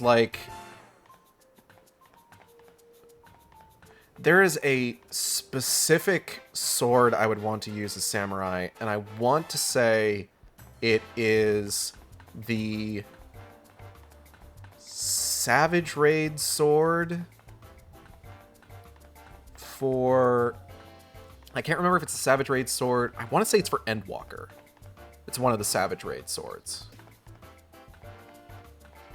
Like, I would need to run the Savage Raids for Endwalker a bunch to get it. I'll need to check it and see what its like currency requirement is, but I'm not confident in Savage Raids. I would need a group that could hard carry me through those. Which, Savage Raids are not exactly something that you get hard carried through. You need to pull your weight at least a little bit. I think the EW Savages can be carried now. Stormblood definitely can. Stormblood or Shadowbringers? Stormblood, I would imagine, for sure. I don't know, because I don't even know how I would ask. I don't even know how I would ask for something like that, where it's just like, hey, could somebody hard carry me through like these particular normal Endwalker raids? Like, I feel like I would just be like I would need to pay someone for that. Like doing Shadowbringers Savages unsynced, you're basically just doing a courtesy. Yeah, I would need to check. We can check on this stream, since this isn't a MSQ stream. I can pop around the world. You might know someone? Ooh. Okay. Well, I'll find out what I need to do, and I'll get with you on that on stream. But yeah, Nier raids. Coffee Factory as Monk, Puppy Bunky as Dark Knight, Paradise Beach as Red Mage. From there, that would after that would have been the 6.45 Hildebrand quest line, and at that point, I restart my MSQ playthrough. So we go back to Realm Reborn to get through like raids, patch content, etc., etc. And from there, like the name of the game at that point is focus MSQ New Game Plus,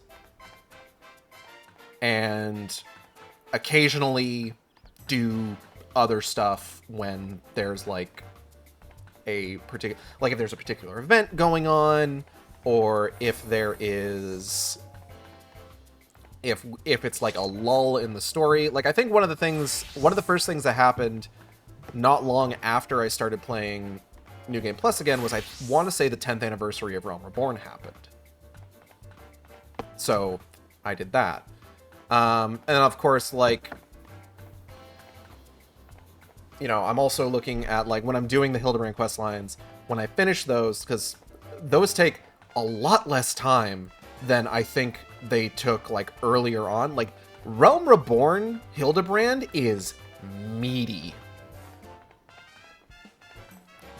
Like, you go back to those, there is so much happening in them with each patch.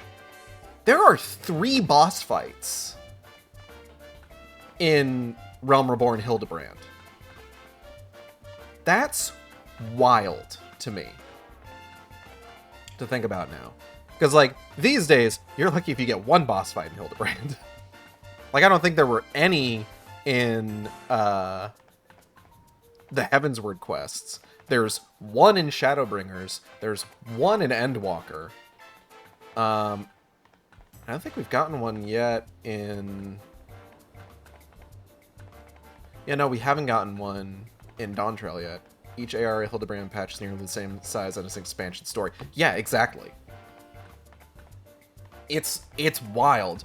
And I fucking love the Realm Reborn Hildebrand quests. Like, I love every Hildebrand quest, but goddamn, I miss the hell out of Briardian. Briardian. I don't know how that's pronounced. It's French. Like, that was part of the reason that one of the first things I did on stream were the Scholasticate quests. Because it was just like, Briardian's back? Oh shit. I should do that. Every NPC who isn't Briardian is trying so hard to be Briardian. And so far, I think... Because, God, they're, like... The one for Heavensward is pretty good. I think Hard-Boiled might be my favorite non-Briardian companion character so far, though. Hard-Boiled is strong. Absolutely. He's a lot of fun. I love the way he chafes up against Hildebrand. And, like, the specific, like, brand of lunacy that, like, Hildebrand and Nashu bring to the table.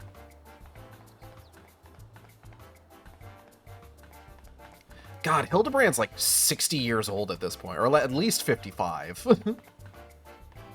You ever think about that? Because he got stuck in the dome? Like, he was in stasis, sure.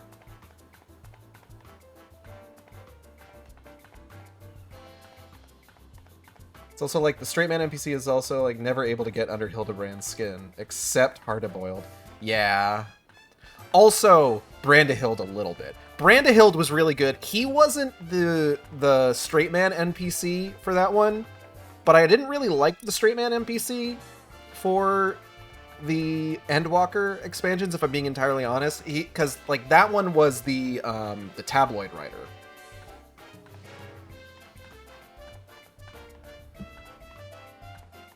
Brandahild was more fun than Conspiracy Nut. Yeah, the Conspiracy Nut was too much of a match for Hildebrand's Freak, if that makes sense. Like, if you're gonna have, like, the straight man to Hildebrand's foil, like, the straight man does need to be grounded to a certain extent. Briardian was great. I loved him. Like, especially because, like, he felt like a, like, take on, like, the Sherlock style detective kind of character. And then the one from Heavensward whose name I forget.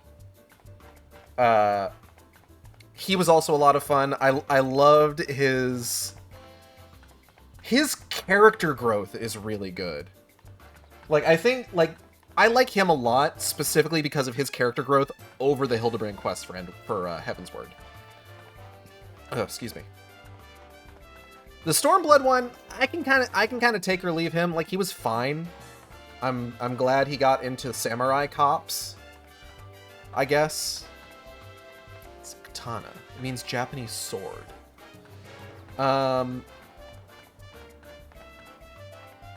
And then, like I said, the Endwalker one, he was fine. Like, he serves his purpose, but Brandahild was a lot better of a foil to Hildebrand. Even though, like, he was... Like, it's so good because Brandahild doesn't even realize that he's the straight man to Hildebrand's foil. Like, that was such a good dynamic. And then Heart of Boiled, I want to say, is like top tier. Like I would put him on par, maybe slightly above the Heavensward companion. Not quite as high as Briardian, but he comes close so far. We're gonna need to see how his ship plays out with like 0.35, 0.45, 0.55. But I'm excited. What else?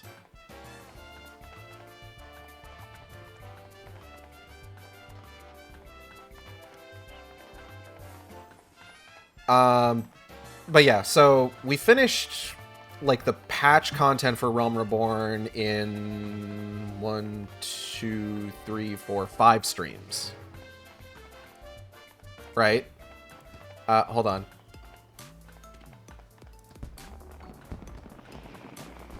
Zilla has sent me pictures of the Oscar Mayer Wienermobile.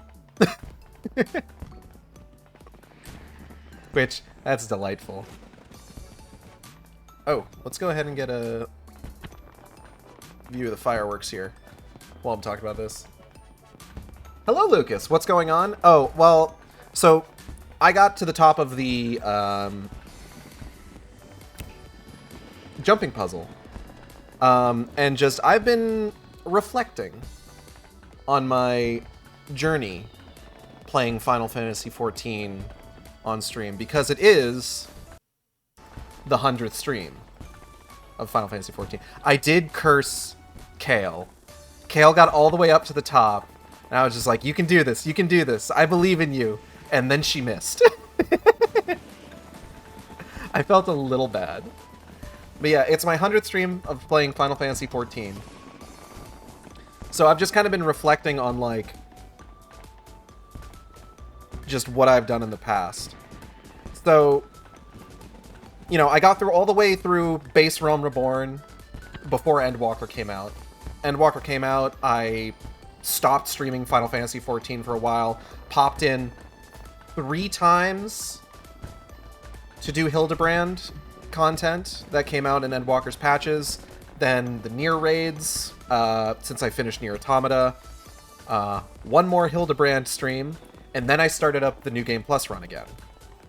And I've been going pretty steady with the New Game Plus run ever since, stopping on occasion just for when I restarted the New Game Plus playthrough, my very next stream after that, I want to say, was the 10-year anniversary of Realm Reborn, so, you know, had to do a stream focused on that. Started back up, and then by the 35th Final Fantasy XIV stream, I had finished all of A Realm Reborn. We hit the banquet. So I took one stream to just take a break from Realm Reborn, do some just like other content. I think that might have been an event as well. I don't really remember offhand. And then we got into Heavensward.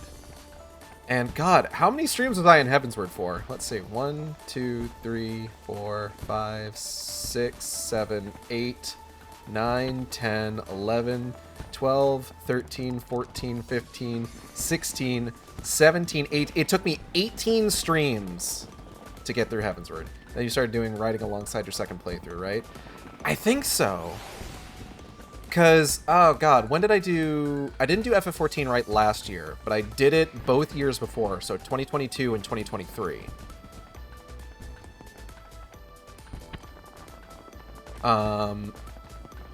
So that was around the time that, like, I started, like, doing, like, a lot more fan fiction writing, which is kind of like writing down Aigead's story.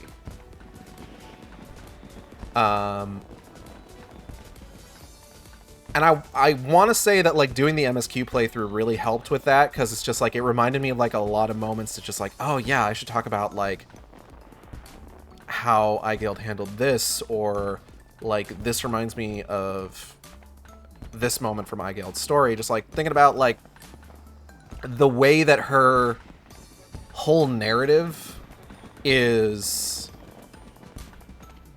different from just like, because here's the thing. From the Fantastic Four. I know a lot of people that when they talk about, like, their Warrior of Light's personal journey through the main story of Final Fantasy XIV, they talk about, like, the ways that the story is drastically different. Like, how one thing didn't happen, or this character didn't die, or this character did die. And I respect it. I do. I don't feel comfortable doing that. Because, like, I look at the story of Final Fantasy XIV and just like, yeah, there's stuff in Final Fantasy XIV that I don't necessarily like how it was handled, or I think it could have been done better, but it is what it is, realistically speaking. Like, I've talked at length about how weird the plot gets about Yotsuyu in particular.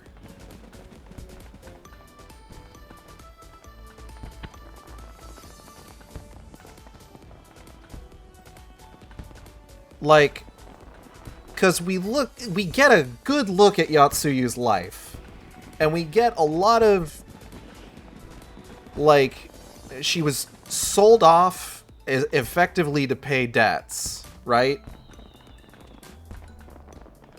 And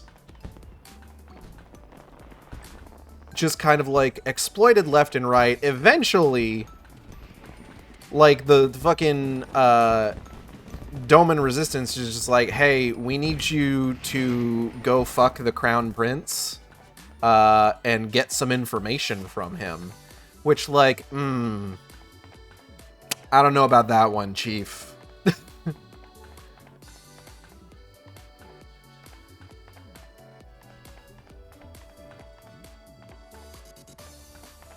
And it just feels like there's a part of me that gets, like, the reason why it's not particularly sympathetic to Yotsuyu, because she did do monstrous things. God forbid women do anything.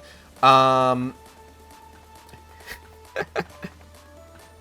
at the same time, there are moments where it feels like there should have been some level of sympathy for the conditions which led her to become what she is, and it's just not given.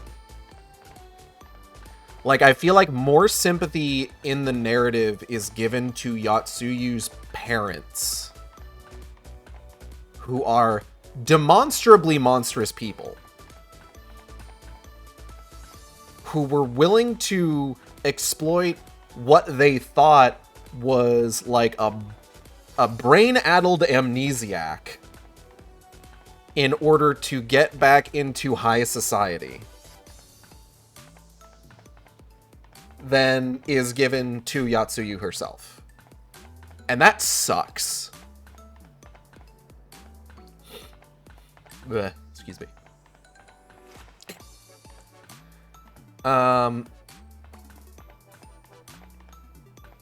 But I don't pretend, I never want to pretend that that isn't how the story plays out. What I will change is the way Aigead reacts to it.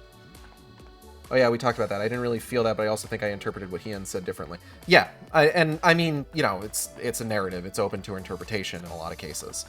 But, like, the way I interpret it, the way I react to it, is then how I write Aigead interpreting and reacting to it.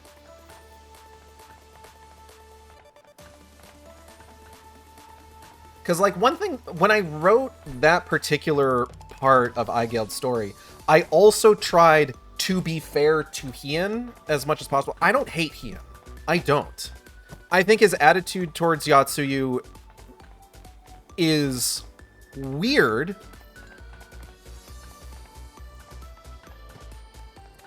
At points, but, like, I get it. I do. 100% I understand where and why he's like that, where that comes from and why he's like that. But again, I have feelings about that.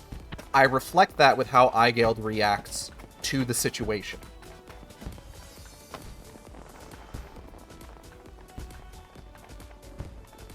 I have a box with a new set of shelves that I haven't had a good chance to build yet. And both Raggy and Mitty keep jumping up on it and, like, tearing it apart with their claws and teeth. The cardboard. I should really build those shelves. But yeah, that's just kind of the attitude that I, like, try to bring to it. I should really do something. Ballad of the ADHD Gamer.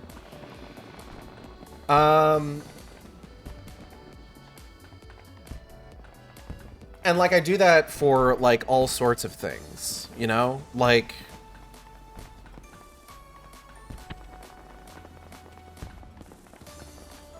I said, the main thing that I don't want to do is pretend that the story... And I'm trying to be careful about how I'm phrasing this, because I don't want it to sound like I'm saying that people who make major changes, my search info has been updated. I am not away from keyboard. No, it's okay. I'm not away from keyboard. I'm, like, right here. I don't even have a keyboard plugged in right now. I don't want to make it sound like I'm trying to say that people who make changes to the overall narrative are, like, deluding themselves. Because by no means is that what I'm trying to say. It's a toy box. Play with your toys. But me personally, I don't, and I mean, like, maybe part of this is just because I am a writer and, like, I take the things that I write seriously, right? You want XIV and PC to live, and that's how you want to interact with the story. Yeah, exactly. The trade-off is that you lose the opportunity to explore what happens. Yeah, we put it that way, because and how it impacts you. Yeah, so, like, just kind of, like, use as an example. I know people who have crafted their Warrior of Light story in such a way that Ysayle survives the events of Heavensward, right? But I remember playing through Heavensward and being really upset that Ysayle dies. And being really angry at, like, the way that the Warring Triad storyline treats Hydrus after that. Deserve better from the writing team. Yeah, well, there's a lot of female NPCs that deserve better from the writing team, if we're being entirely honest here. But that's a whole can of worms I'm not interested in getting into right now.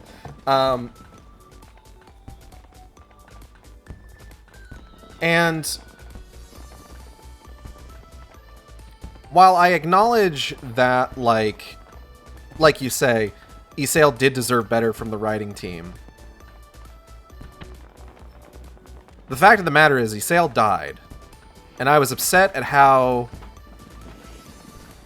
like, abrupt it was, because you have to remember, like, what happens there is that Ysayle has, like, 2 moments where she vanishes from the narrative in, like, a big way. Like, the first is after she kind of falls into despair after talking to Hraesvelgr, when he basically tells her, just like, you are straight up not the woman I loved. I'm so sorry. Like, it does not work that way. You are not her. And then she doesn't show up again until you need her help to talk the heretics down from attacking Ishgard, right? And then she disappears again, because she's still fucked up from what she was told by Hraesvelgr. And then I think she doesn't show up again until, like, the scene where she dies, if I recall correctly. And while I understand that, I'm still disappointed by how Ysayle's post-death was handled. Yeah, 100%. There's some nice things about it. Finding the flowers that Estinian left for her is really nice. And I do appreciate, like,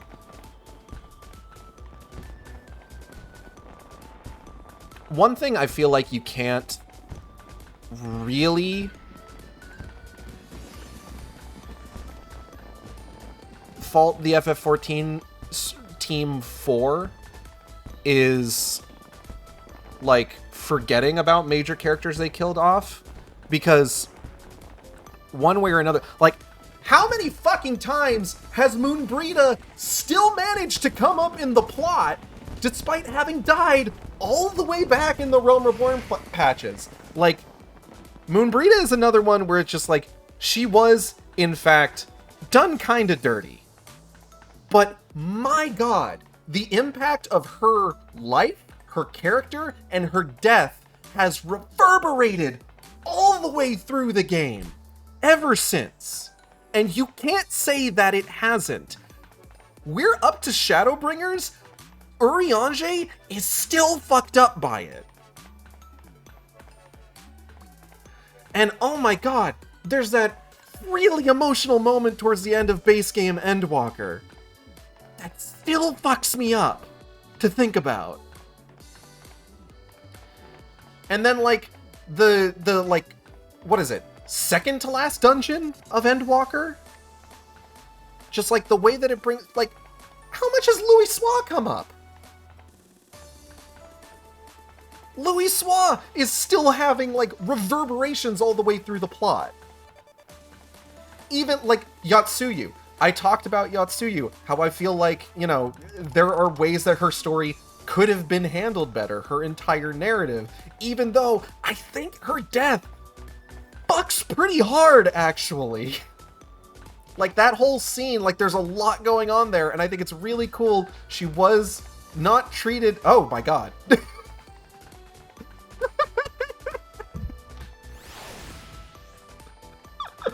I'm sorry.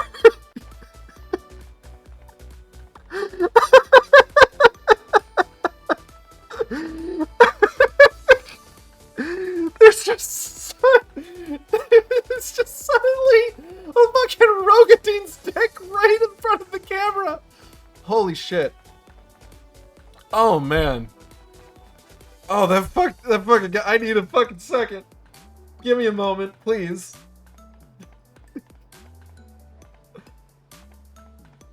Oh boy.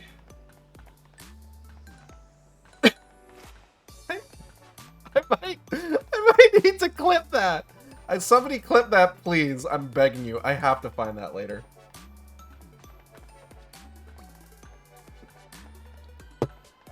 Oh, God.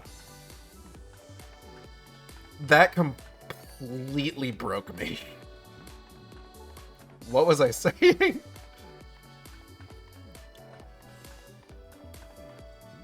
Oh, God. Yotsuyu. There's ways that Yotsuyu's story could have been handled better by the narrative. But again, it's another case of just like, even though she died, and even though I'm not super jazzed with the way that her character and her story, her whole narrative was handled, she is a major reason that the ranged DPS role quests for Endwalker even happen.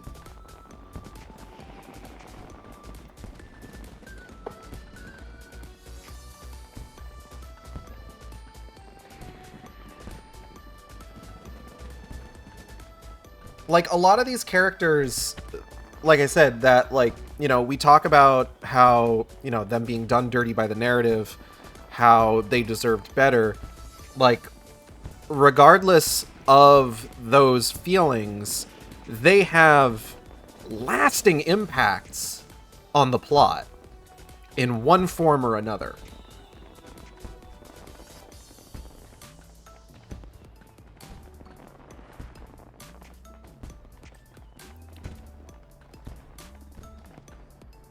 I was talking about something else before I started in on this tangent. Smile. There was another tangent I wanted to go on earlier, but I forgot what it was. I'll remember eventually, I'm sure. But yeah, it's like you said, losing the opportunity to explore how a particular like character's death affected you, I think is also like a big part of it. So like this is the reason that I like to keep things specifically exactly how they are in FF14's story whenever I write for Aigead, because I explore how I feel about the narrative, a particular character's death, how it was handled, how it affected me, how it affected my Warrior of Light, through writing Aigead reacting to it, you know? Like, for God's sakes, I write about Aigead ripping Thornton's throat out with her teeth because the fact that they are responsible for Haurchefant's death affected me. I write about her shit-talking Hydrus after he died because I was upset that Isael died. I have a whole trilogy of fan fiction, I guess, chapters that are focused specifically on how Aigead reacts to, like, Tsuyu's entire existence, Yatsuyu's death. Like, I have 3 fanfictions focused just on that.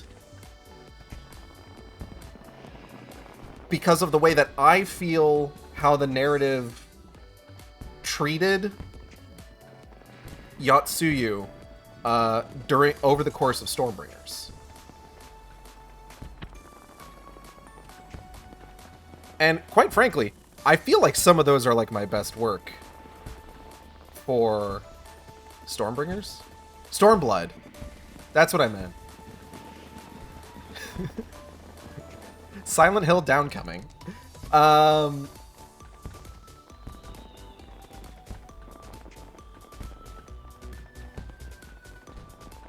yeah, I love exploring this stuff. There's people I know who absolutely fucking love Xenos as a character and will write like endlessly about like how like complex like he is, what like the way that his motivations work and everything. I found Xenos boring as hell in Stormblood. Like, to me, he didn't really become interesting until Endwalker. That's just my personal belief. But again, this is something that, like, I reflect via Aigead. Where it's just like, I've written Aigead in Stormblood, like, having to listen to Xenos monologue at her and just completely checking out.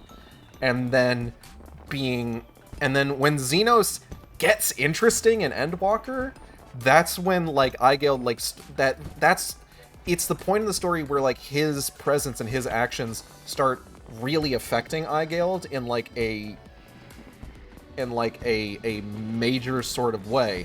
And just writing out how that happens, how she reacts to it, how it affects her, like, not just through, like, the events happening themselves, but how it continues to affect her after the fact, like, when she's discussing the whole thing with Zero.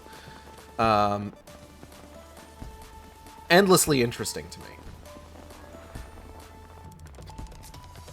Oh, hey, there's Delina. And there goes Delina.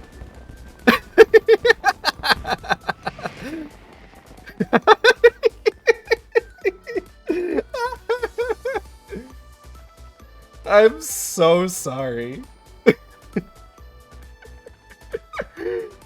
Oh, man. I feel bad. I do. You can do it. I believe in you. I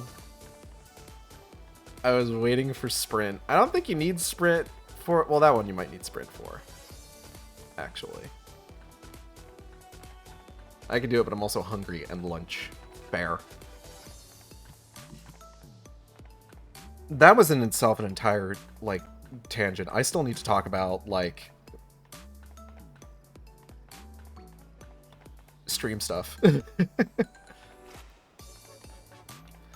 But yeah, so what was I talking about? We stopped at me going through Heavensward. So, like I said, took a quick break between Realm Reborn and Heavensward to do other stuff.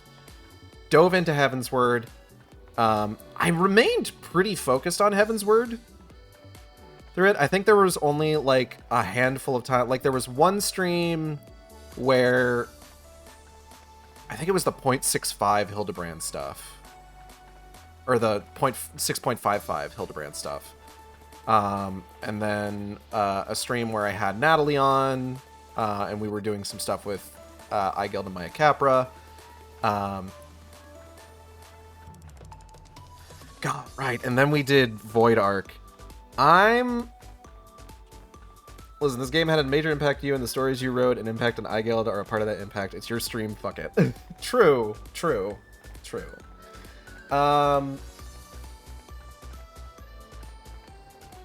Void Arc's not my favorite in terms of the Alliance raids.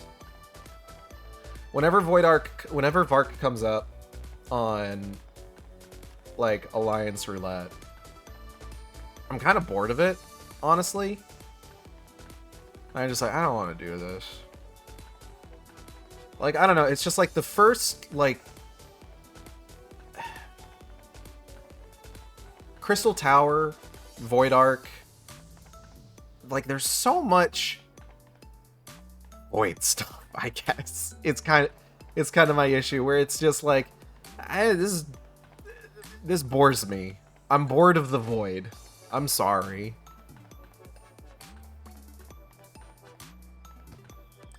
I'll get more interested in the Void again when it becomes Italian. Just give it a bit.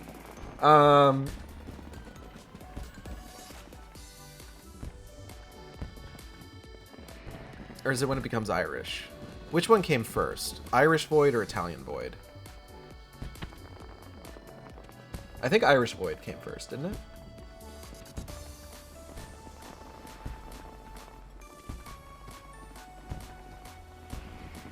Yeah, it was Irish Void first. That's right. The Gaelic Void.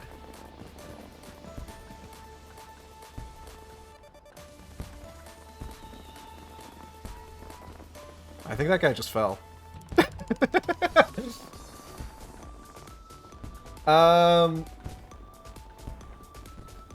But yeah, I'm not a fan of Vark so much.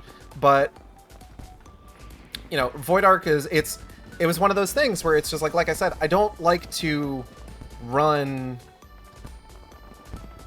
Alliance raids as anything other than DPS, which makes my wait times atrocious, quite frankly. But the problem was, obviously, I was streaming, because what I try to do is I try to stream each expansion with a job that came from that expansion. So, like, you know, I did, Realm Reborn was Monk, Heavensward was Dark Knight, Stormblood was Red Mage, and I'm doing Gunbreaker for Shadowbringers now. Void Arc was my favorite alliance before Evilise, but I only like Evilise more because of aesthetic and mechanic. The fucking aesthetic of Evilise is chef's kiss. Phenomenal. Yeah, I don't know. I just don't like Void Arc all that much. I don't know. I can't quantify it. Remember when we waited 30 goddamn minutes for a trial in Shadowbringers? I feel like I do. Perhaps. Anyways, where was I? Heavensward. So now, luckily, I had already leveled Machinist. So I was just like, oh, let me do Machinist for Void Arc, and ran Void Arc as Machinist. It was a fun time. I got to make a whole new outfit for it. That was a lot of fun. I love making outfits in this game. I fucking love, like, end game fashion. It's so good. Oh, right. I had the whole stream where I did the fucking, Yokai Watch shit with Lucas. That was a lot of fun. I have fond memories of that particular stream. That was a good time. And I ended up getting all the Yokai Watch stuff thanks to that. Then Stormblood. How long did it take for me to get through Stormblood? 1, 2, 3, 4, 5, 6, 7, 8, 9, 10, 11, 12, 13, 14, 15, 16, 17, 18, 19, 20, 21, 22, 23, 24. We were in Stormblood for 24 streams.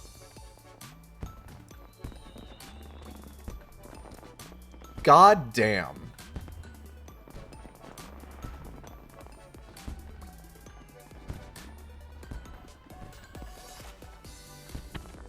Why did it take me that long?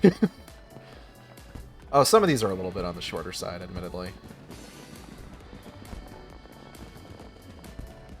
Yeah, because when I was doing, I think, because that's longer than Heavensward, but like looking back on Heavensward, a lot of those streams are like over 3 hours, 3.5, 4 hours long.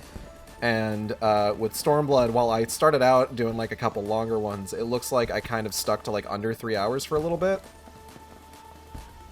3 hours or less for the most part, so that might be why it took a little bit longer. Yeah, one of these is only like an hour and a half long.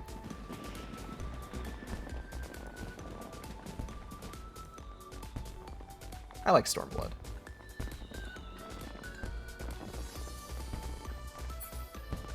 I like Stormblood. I'm glad we got Stormblood 2. Oh, but Stormblood, I'm reasonably sure... I was streaming Stormblood when Dawn Trail came out.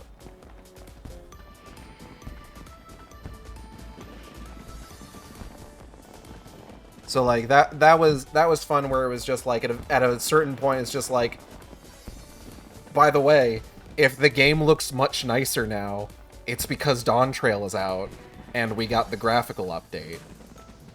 And then like at one point during that, I forget when it was that I ended up getting a PS5. It was definitely during that stream series.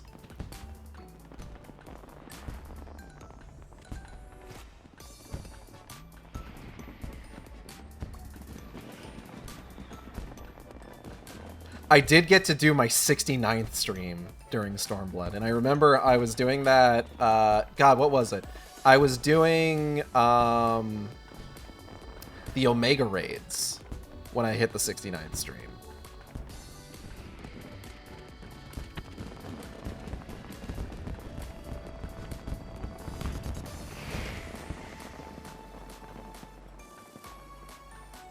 Then I forget...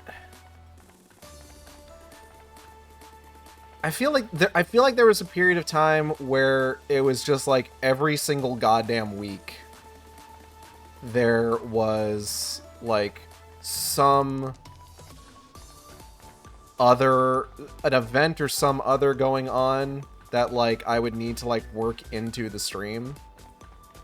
It might have been while I was doing Heavensward, because I'm seeing here, I think I'm seeing like the FF15 crossover, Little Ladies Day. I think that might be the Little Ladies Day and Hatching Time one, actually, now that I'm looking at it. Then I got this one where I was playing as a Gunbreaker. I don't know which one that one was. I'm looking at, like, the tiny thumbnails, so I'm not I can't read them. But, like, I do remember there was a point where it's just, like, every single fucking week there was some new thing going on, and I was just like, I just want to focus on the main story quest. I want to get through this.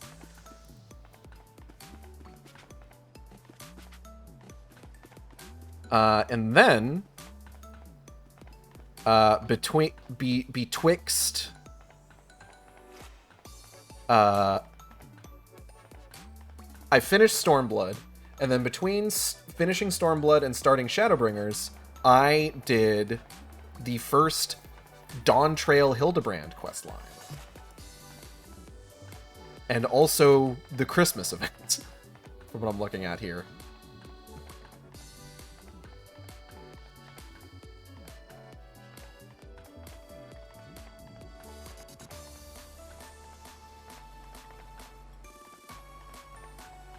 And then I'm just looking over, because this is when we got into Shadowbringers. Now, Shadowbringers, unfortunately, once I started Shadowbringers, that's when Natalie started having like all those hospital visits and everything. And just in case I got folks who are tuning in now who weren't here earlier, Natalie's doing well. I want to go ahead and let y'all know. She's actually doing pretty well right now. She's still in recovery, but you know, wishing her the best. And things are going good currently. You know, pretty optimistic.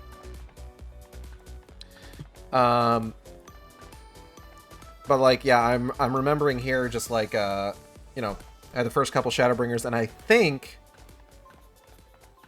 between the second Shadowbringer stream and the third Shadowbringer stream is when one of her hospital visits earlier in the year happened. Because I remember during that time I had the stream where I just did the Valentine's Day event. And that was also when I kind of gave an update as to what was going on in my life.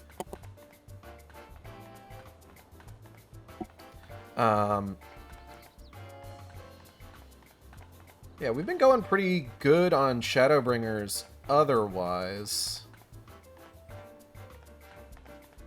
You know, obviously we had the period of time where we needed to stop for a bit just because like there was just like over the course of basically all of July, it was just everything kind of going on with Natalie's health.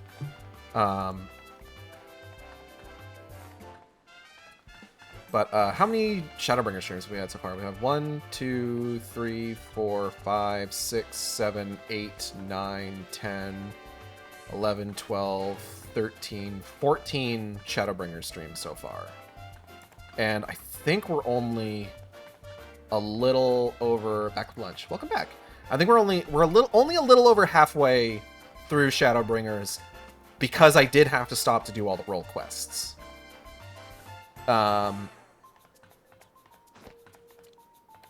Which, like, it's... The role quest... So the role quest thing was something I had always intended to, like, start incorporating those into, like... I need to wipe my nose. Give me a second. My nose is running. Ah. I had always intended to start incorporating the role quests into my playthroughs of certain patches.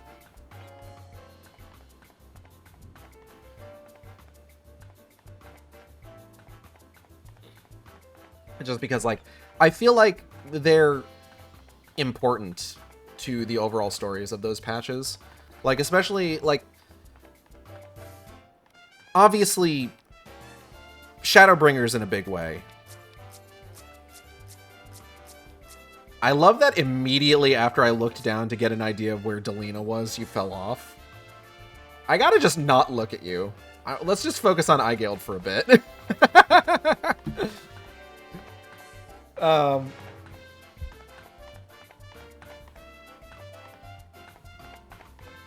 With Shadowbringers, like, it's most important to the story in ways that we haven't really gotten to yet. Like, we will get to them. But,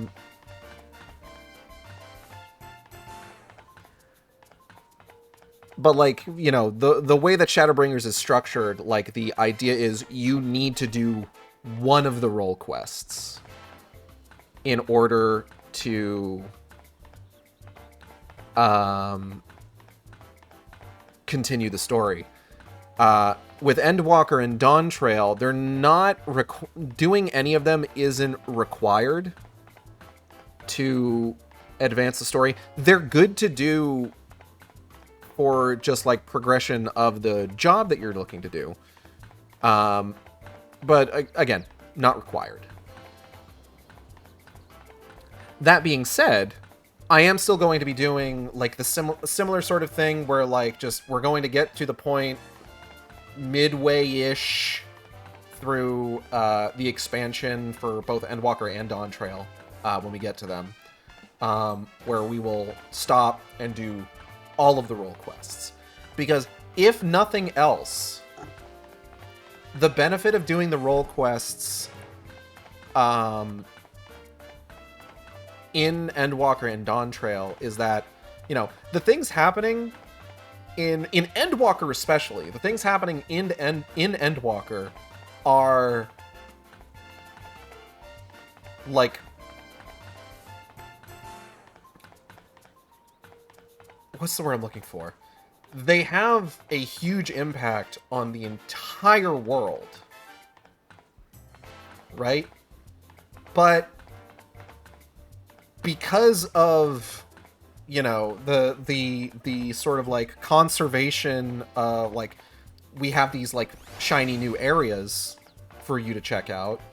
A lot of the focus in like the base version of those patches, of those expansions, are on the new areas. Like there's like points during them where it's just like, okay, you get to go back to like the first to like check up and see how things are going with folks there, and, you know, do something that's going to have you go somewhere else, so on and so forth. But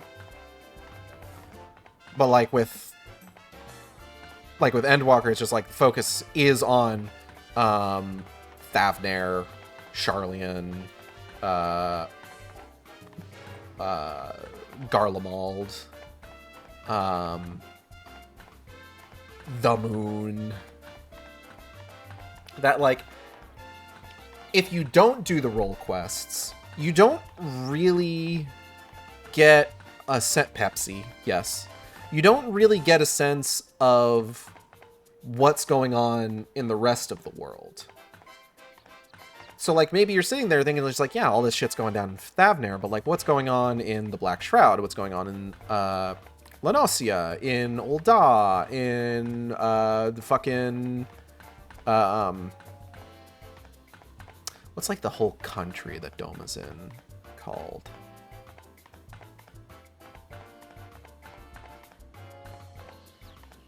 I forget. Authard, thank you. What's going on in Authard? What's going on in Kurthus? And that's what the role quests give you, is it gives you a sense of just like, hey, here's what's going on in these areas, just so that you can, like, it helps with the sense of just like, oh yeah, this is a global issue. This is affecting more than just the new places, you know? Similar thing with Dawn Trail, although the Dawn Trail role quests are a lot lower stakes for the most part, or at the very least they feel a lot lower stakes. I will say, I know I gave that whole speech earlier about, like, kind of, like, maintaining the integrity of, like, the story as it's presented. The way that the implied end of the role quest line, or the master role quests in Dawn Trail, is maybe, like, the one thing that I will say in my mind's eye, I have changed for Aigead's story. In Aigead's story, I have it that the person from the Master Role Quests moves in with her secretly after that's done. Just because the writing for the Master Role quest line for Dawn Trail is maybe like the one point where it's just like, this feels bad enough that, like, I don't think I like this. You know? And Walker Quest also tried to show, like, how certain areas are evolving. Yeah, 100%. And, like, that's the other thing. It's just, like, it's especially with Endwalker, it's not just about, like, hey, here's how this is affecting these areas. Here's how these areas are, like, coping with this. There's also the fact of, like, hey, you remember all of those, like, all the characters you loved from these particular quest lines? You want to see what they're up to? Let's go find out what they're up to. Like, hey, are you interested in what Yugiri, Hien, and fucking Gosetsu are up to right now? Go do the role quests, idiot!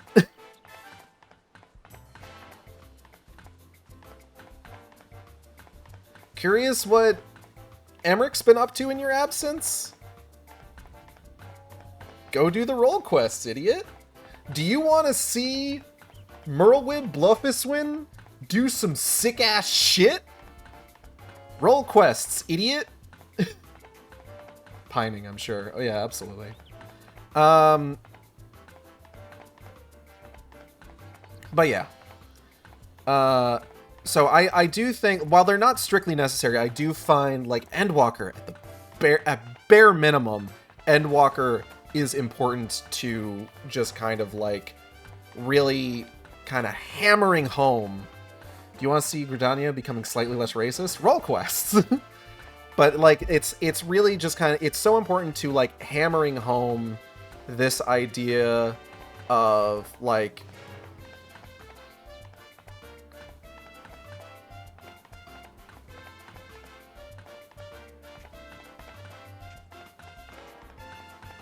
yeah, all right. Hammering home this idea of this being, like, this issue affecting everywhere, not just the corner of the world that this particular expansion takes place in.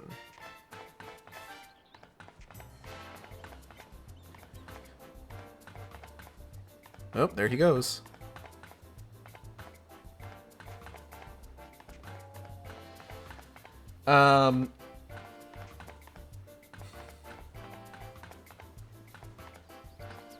I wore myself out going off about that.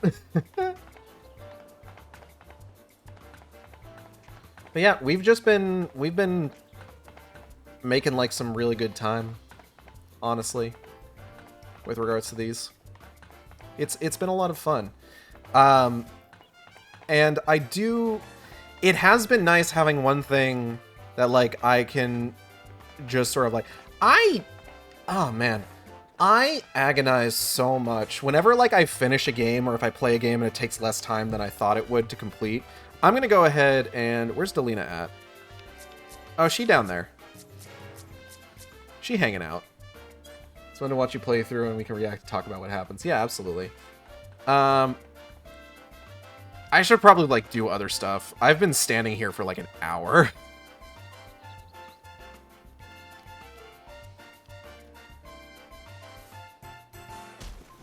Damn. Wanted to get up to the top with you, but you did your best, and I appreciate that. I want to fire myself out of a cannon. Whee!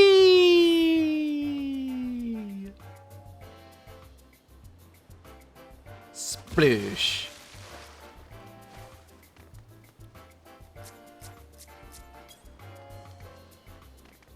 Wow! Overshot.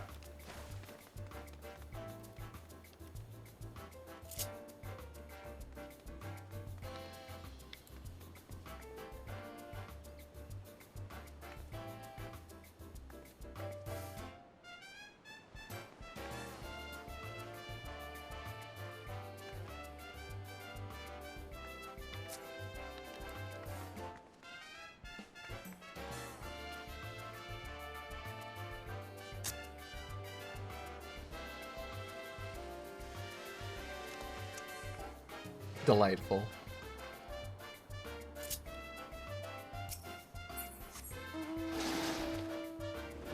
Shark!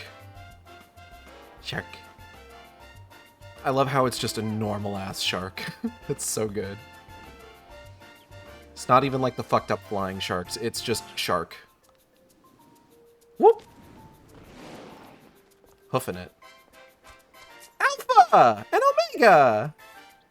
Sup, fuckers? I didn't even realize you guys were here.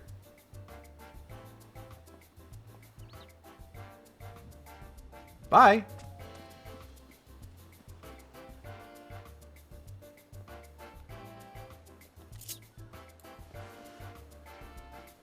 Bitch.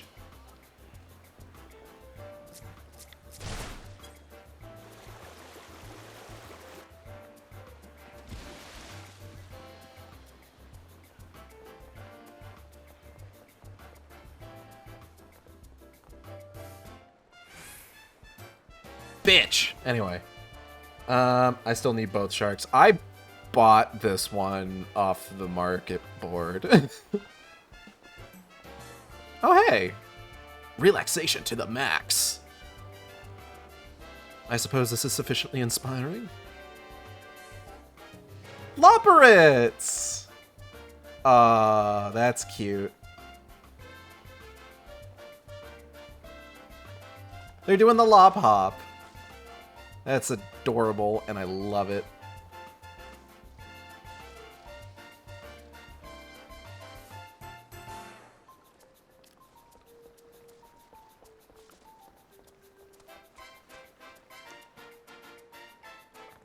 But yeah, I whenever I finish, what am I trying to, hold on, one tangent and then another.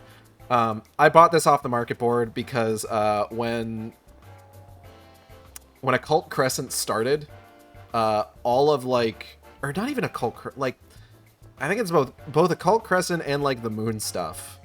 When both of those started, a lot of the stuff that like you could like earn and sell, I think it might have been specifically, yeah, no, well, yeah, no, I think the shark is Occult Crescent. A lot of the stuff that you can like earn and sell flooded the shit out of the market board, which ended up like making it that you could really honestly get all of them for super cheap. I got one of the like big robot mounts from the Moon stuff off the market board. Not to mention the fucking selfie emote.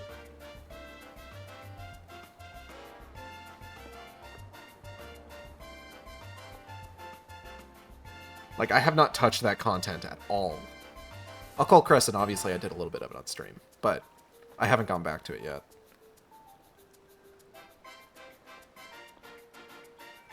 Not so much stolen valor as it is purchased valor.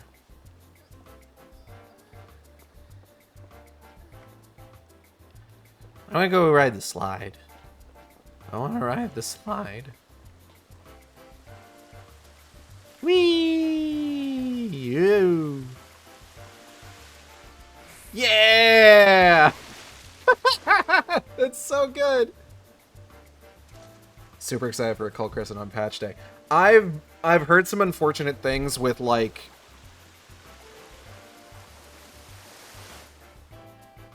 the way that people have like what's the word I'm looking for?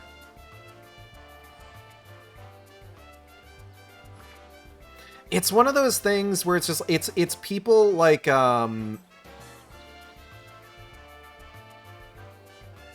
trying to think of how to say this, the specific way that I need to say this. I enjoyed Occult Crescent, but feels like a high barrier to get into the raid.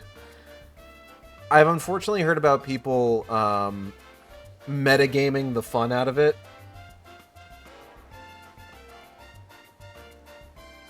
Where it's just like, rather than show up for like pieces of content as like they pop up around the world, there's a bunch of people who found out that like one of the easiest ways to like farm Occult Crescent is with one particular fate. So they just queue up in a specific spot and just wait for that one to spawn, which has made engagement in the other fates abysmal, which is really unfortunate.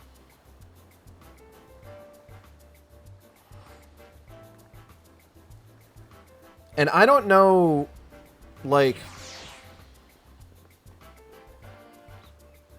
that 100% sounds like a community thing. Like that's I wouldn't put that on the devs, quite frankly.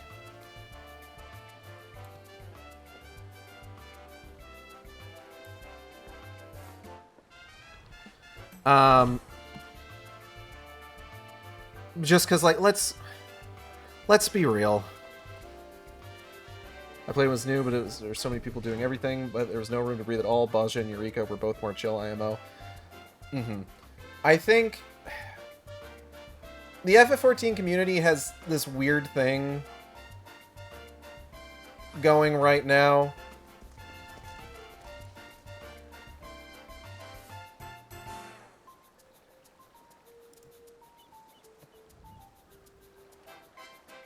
Hold on.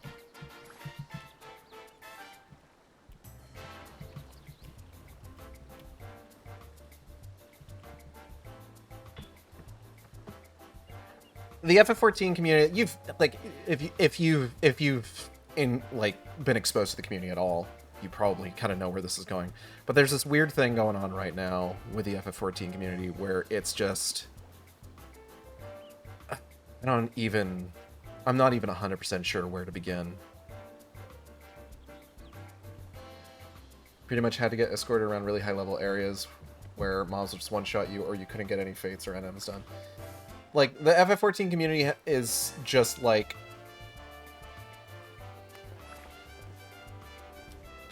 It's a lot of people complaining about there not being a lot of content, and then when content comes out, blasting through it in the fastest, most optimized way possible, without, like, taking an opportunity to, like, let it breathe.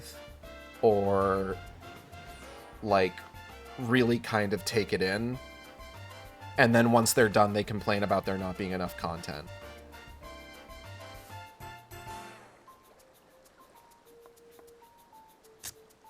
Like, realistically, that is what's happening.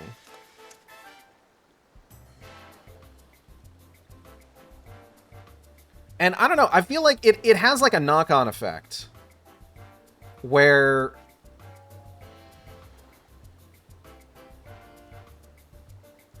like I'm seeing people talking about like getting through things really quickly, and especially like, oh, I gotta get through this to avoid spoilers. And like I haven't gotten to do the trial yet because I unfortunately haven't had a whole lot of opportunity to like build up my item level, so I'm not geared enough for the trial at this point.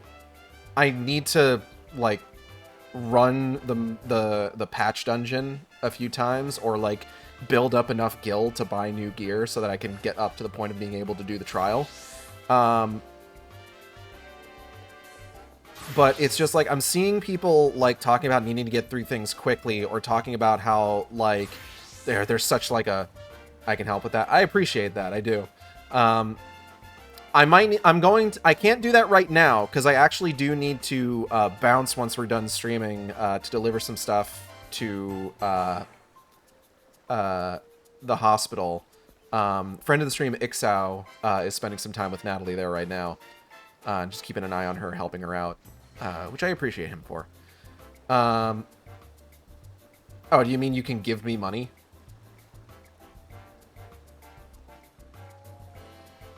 I can go to the market board. I can 27. You got 27 million? Fuck.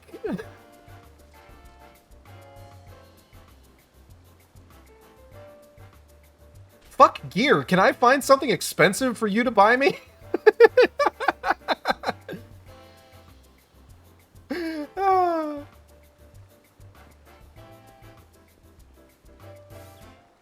Jesus Christ. Because I don't buy mounts for shit. Oh, 2 Cage. I say this sharkless. Yeah, which one of us has a shark, huh? Which one of us has a walking shark? In my defense, could you blame me for wanting to get that as soon as possible? Ah, hold on. Because I wanted to check which...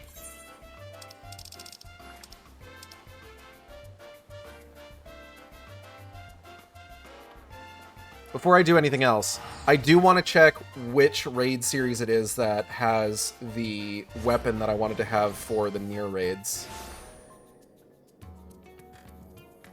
Or like the kind of weapons I want for the near raids. Because I can't remember if it was the Endwalker ones or the...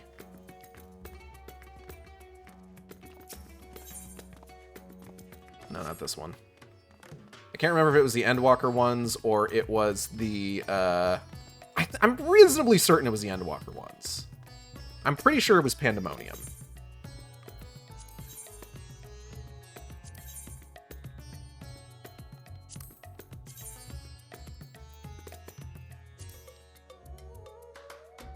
I think it was these ones. Hold on. Let me check the... Where's the samurai one? No, it wasn't this one. Not Asphodelos. Let's try Abyssos.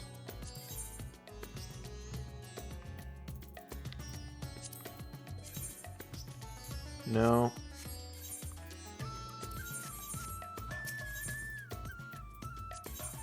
Anabasios?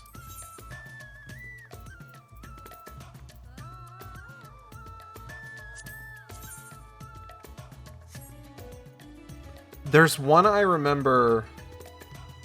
No, there's one I remember where what it is that it looks like a broken sword, and then you pull it out, and, like, the rest of the blade forms from light. I can't remember specifically which one it was. Was I thinking of the Claymore? Oh, I was thinking of the Claymore.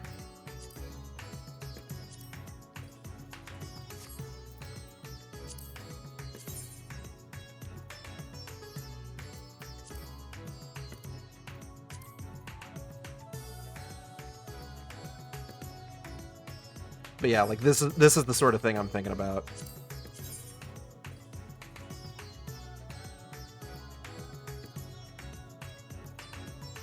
Not the Odin sword, but I know what you're talking about. The Claymore is sick as hell though, and there is an effect like that.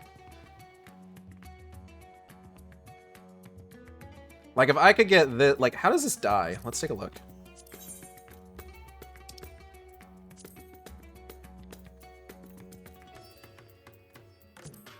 Oh, I wish you had 2 die channels. I'm gonna sneeze. Thank you. Ah, fuck.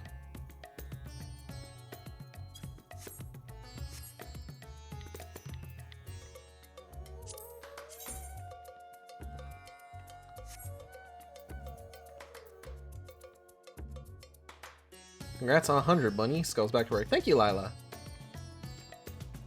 Limbo armor. Asphodelos armor.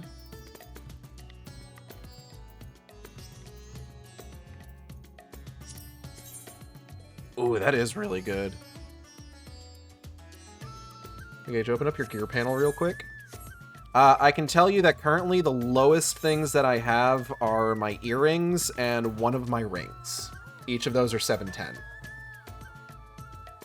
I think upgrading like one or both of those with something that's 740 would fix me.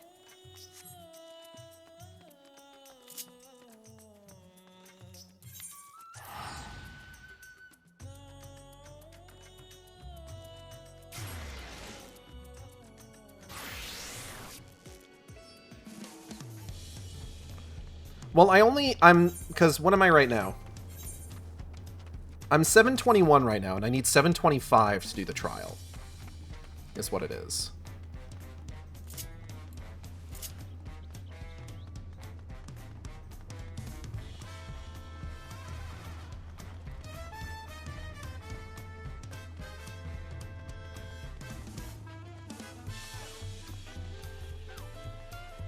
I want to check the market board real quick. Give me a moment.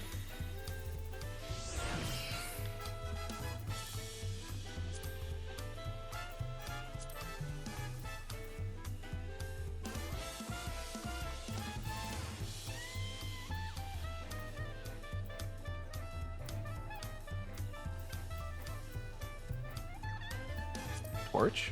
Oh, fuck off. Chest and pants, I have a level. Chest is 740 already. Pants are definitely 720.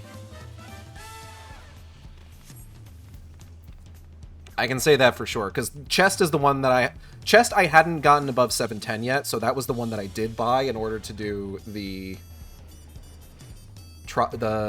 dungeon.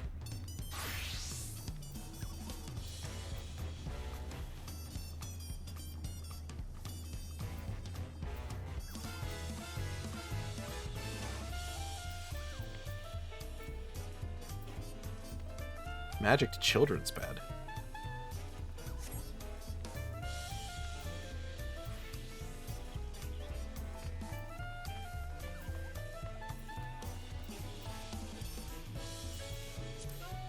Trollhorn, or a Trorn.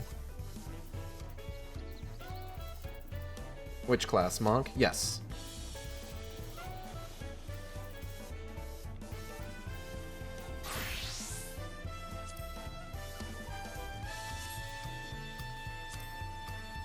Could you also buy me a Roni coin?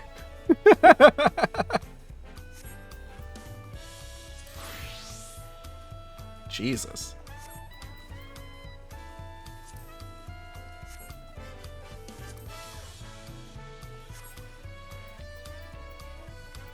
Magitech Avenger G1. I wish I could see what some of these look like. I gave you $30. You did. What's on the cash shop right now? Oh, they got that big cat on the cash shop. I'm not going to use the $30 on the cash shop, I'm going to be honest. I don't know what I'm going to use that on, but I'll use it on something. Probably food? Or I'll hold on to it. Could go either way. Fathan. Oh, hey.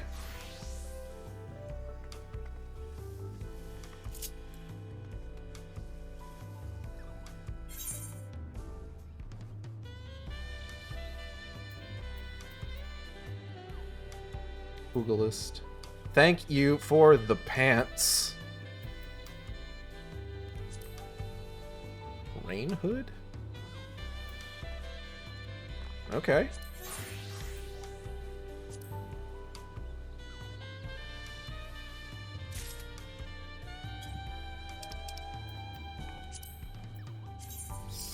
Can't wear it.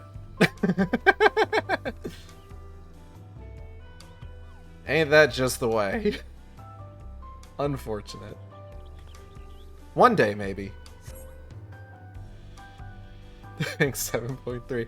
Not everything is available just yet. Some things are, but not everything.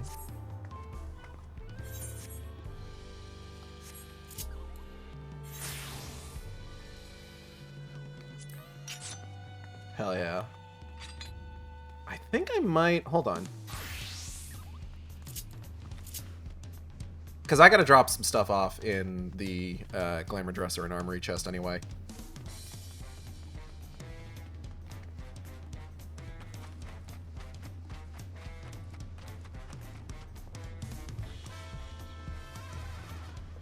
But yeah, wow, I really did just kind of talk for an hour and a half about stream stuff. But like, again, it's one, it's my stream. Two,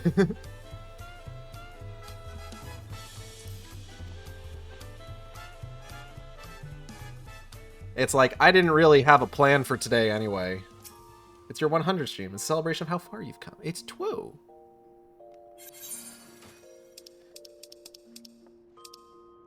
And I hope to do more.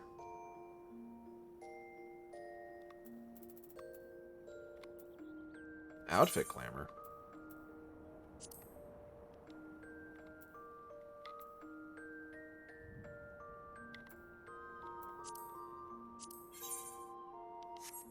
Huh. Interesting.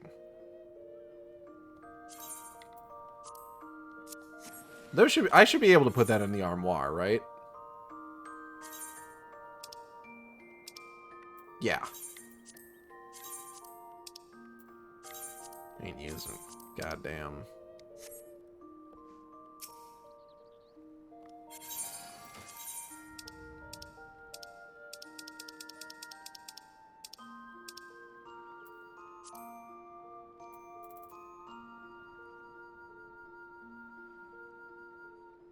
Outfit glamour is really good. Honestly, the monk gear was cheap as fuck. Not to me. I've only got like a little over 4.5K,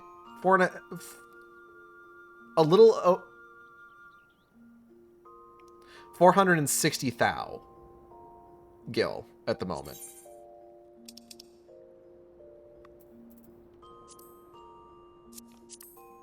How does this die?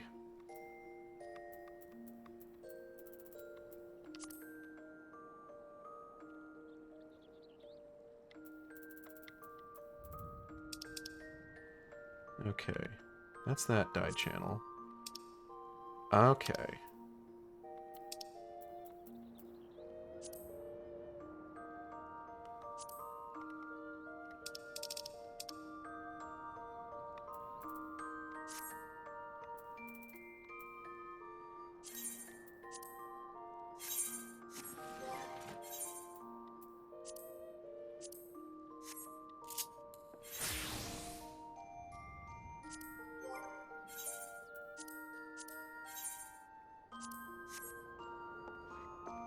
There we go. That looks good. That pairs really well, honestly.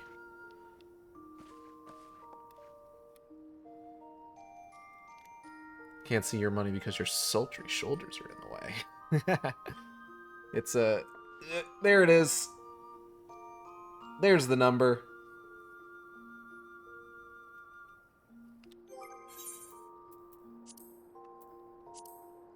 Imagine if I unclicked that and my ears just disappeared.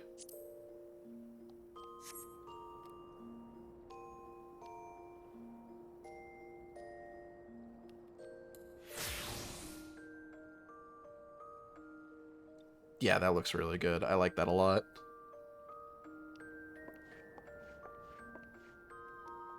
It is a good fit. I like... this started out as me wearing the... oh god, which dungeon was it? The 77 dungeon gear. And then it's just like, okay, and then I got the top from PvP. I paired that with the 2B tights, because of course I did. Threw the Magitech Technician shoes on. To be fair, the 77 dungeon gear fucks. I have nearly every piece. I have every piece. I ran that so much just trying to get the monk gear.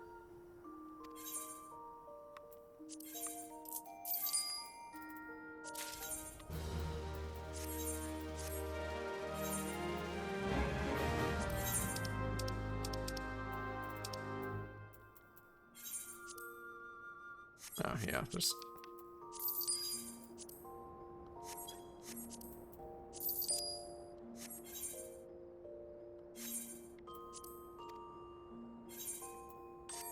Now, you may have noticed what my retainer is selling, and yes, I am selling the Vieira gear for way higher than like, the store price, because for some reason, people don't know that you can just get those from a store for, like, a really decent price, and they just buy them off the market boards sometimes. It's just like, hey, if they're buying, I'll sell them, whatever.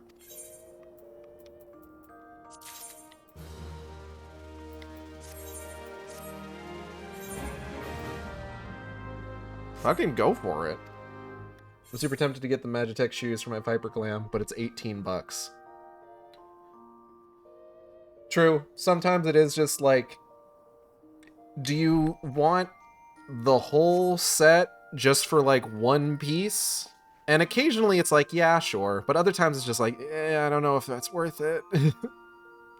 To me, it was worth it, though.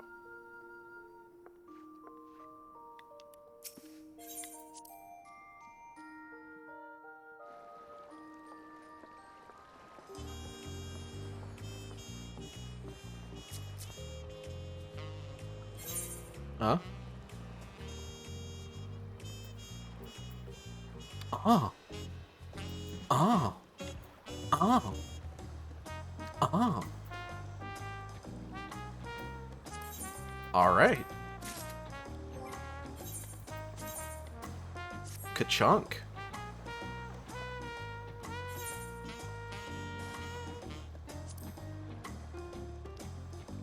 I do be set, though.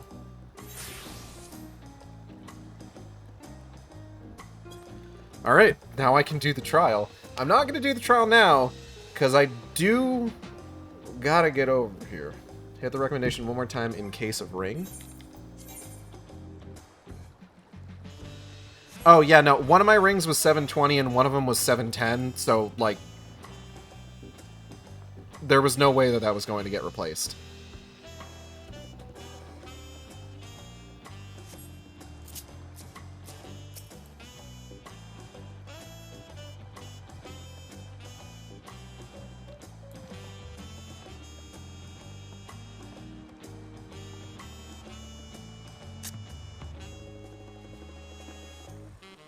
You know, like nya.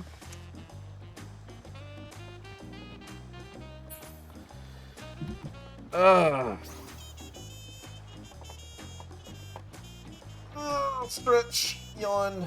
Whoa. Okay. That's going to be it for today.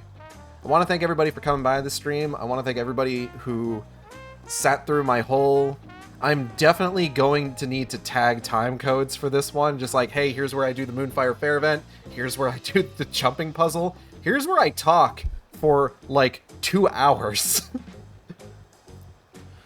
But thank you for coming by this 100th stream of Final Fantasy XIV. I promise next time we'll do something of consequence.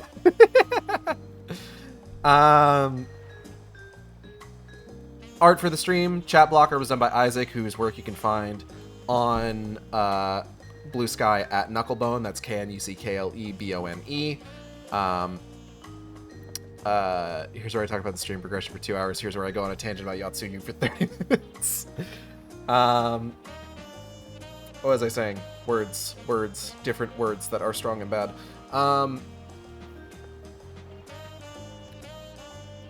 Isaac's work is great. Check out Knucklebone on Blue Sky, KNUCKLEBONE. VTuber was done by Teva, who you can find on Blue Sky at Teva Meow. That's TEVAMEOW. Also does great work with rigging by V747, who you can find on Patreon. Ow. Upcoming streams. Tuesday, Crow Country. There was a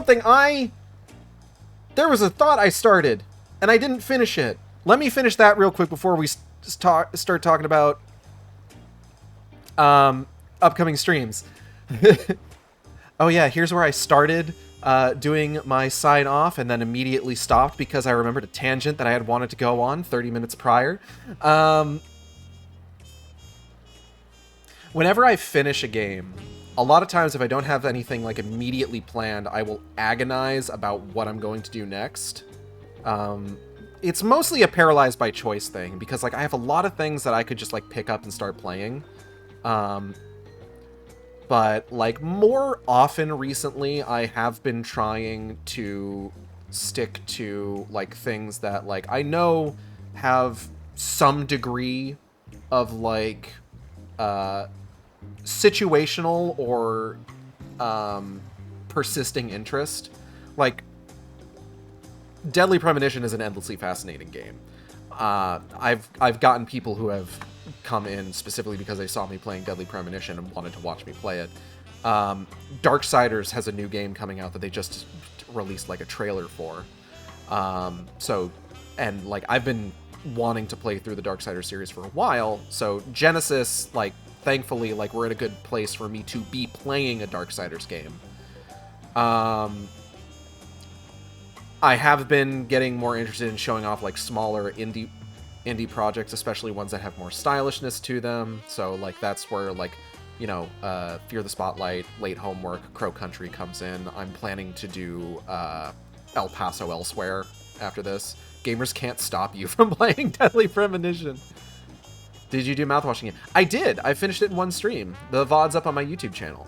You can find it under Shark Washing. Or is it mouth sharking?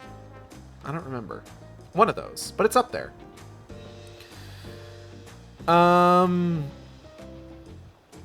Depending on if there's any like new content added for the Switch release, I might do that one again once the Switch release comes out, but I don't know. Mouth sharking and shark washing are two very different things. It's true. And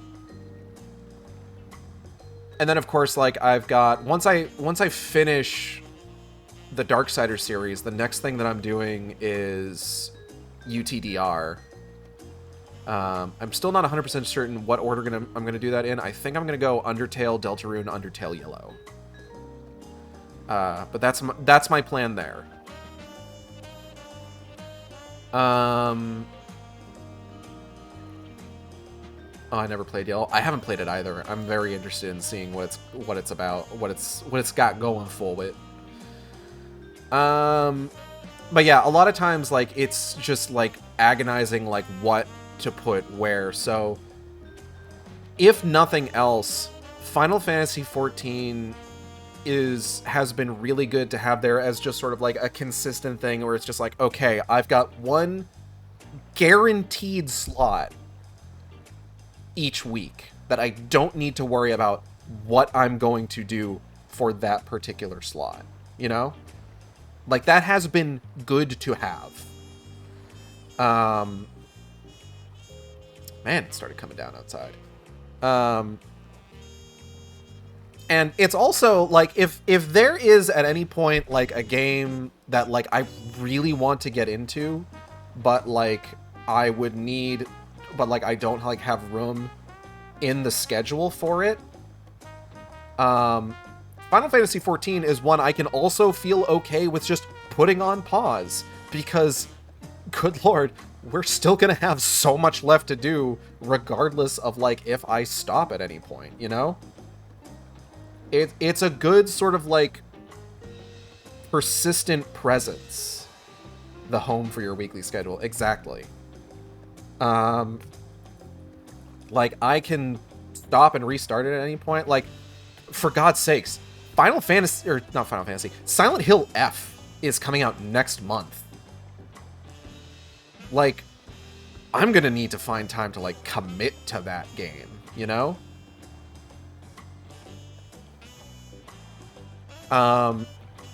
This game is, like, one of two that is going to be, like, majorly preempted by my Dead Space event over Labor Day. And, like, I'm fine with that because I can just come back to Final Fantasy XIV is still going to be here and be relevant by the time I finish with the Dead Space stream. You know? There isn't, like, until I get to the point of, like, streaming new content. You should have advertised Dead Space thing more to me. I'm planning to advertise it more as we get closer. Right now we're still like 2 weeks out, so like I'm probably gonna start like advertising it more once we get like halfway through this week, and just kind of like bringing it up like more and more, just like going on like, you know, reposting like every day in the week leading up to it. So don't worry, there will be more advertising for Dead Space. But yeah, like, we're eventually, like, I think the main thing is we're gonna start getting to the point where, like, I've caught up with everything.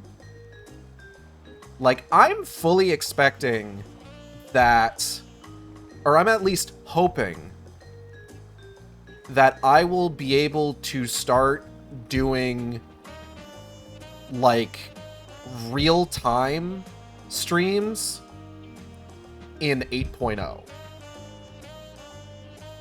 Like, that is my belief. Okay, you calm down. Because, like, we've still got, like, Shadowbringers to get through. We still got a bunch of side quests to get through. We got patch content to get through. And then everything that I got planned for Endwalker. And then everything that I'm going to need to figure out for Dawn Trail with regards to, like, how I'm going to handle the playthrough of that.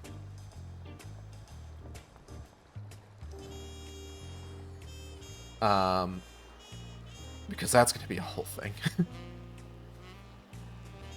Because I've talked about this before. I have a whole, like, text document. Hi, Delina. I have a whole text document about just, like, the sort of, like, order that I play things in for Final Fantasy XIV, and, like, how I've kind of, like, organized it for, like, just sort of, like, optimal, like, story beats and stuff like that.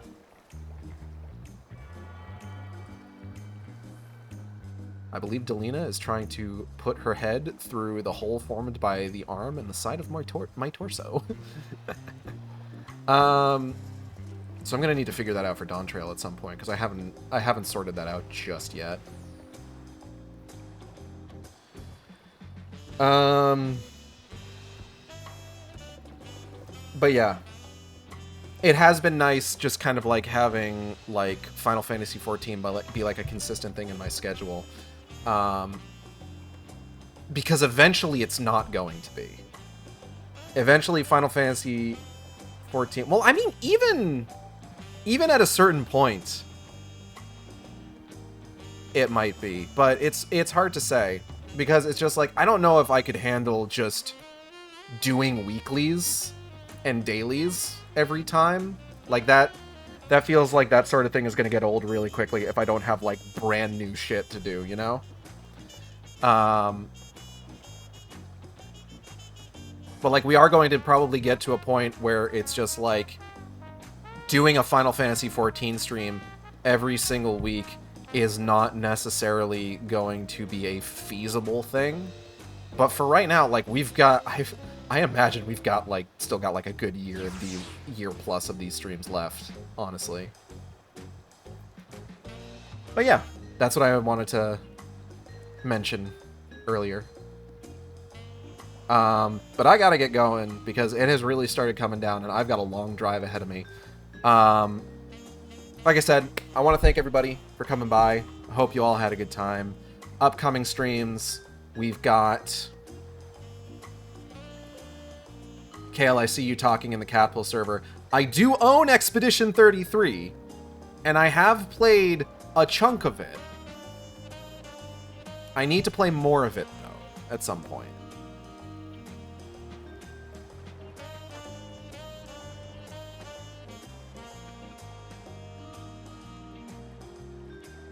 I think that's water draining through, like, the gutters. Anyway. Upcoming streams. Tuesday, Crow Country.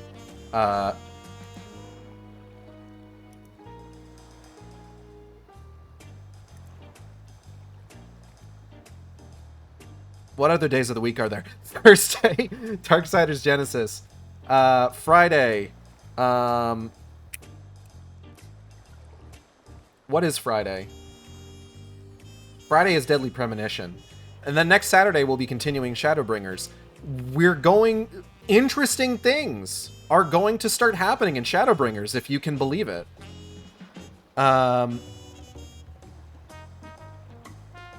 Like, the next few parts are going to have, like, some major story beats. So I hope you can tune in for that. But yeah, who else is streaming right now? Who can we raid? Is anybody streaming right now? I would imagine at least Penelope is streaming right now. Ooh, Chai's streaming right now. Yeah, let's...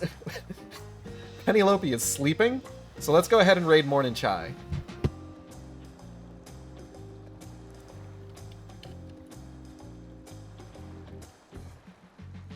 That's how you spell their... Yeah. Alright. And I will see you next time on the Shark Stream. Same shark time, same shark channel. Take care, everybody.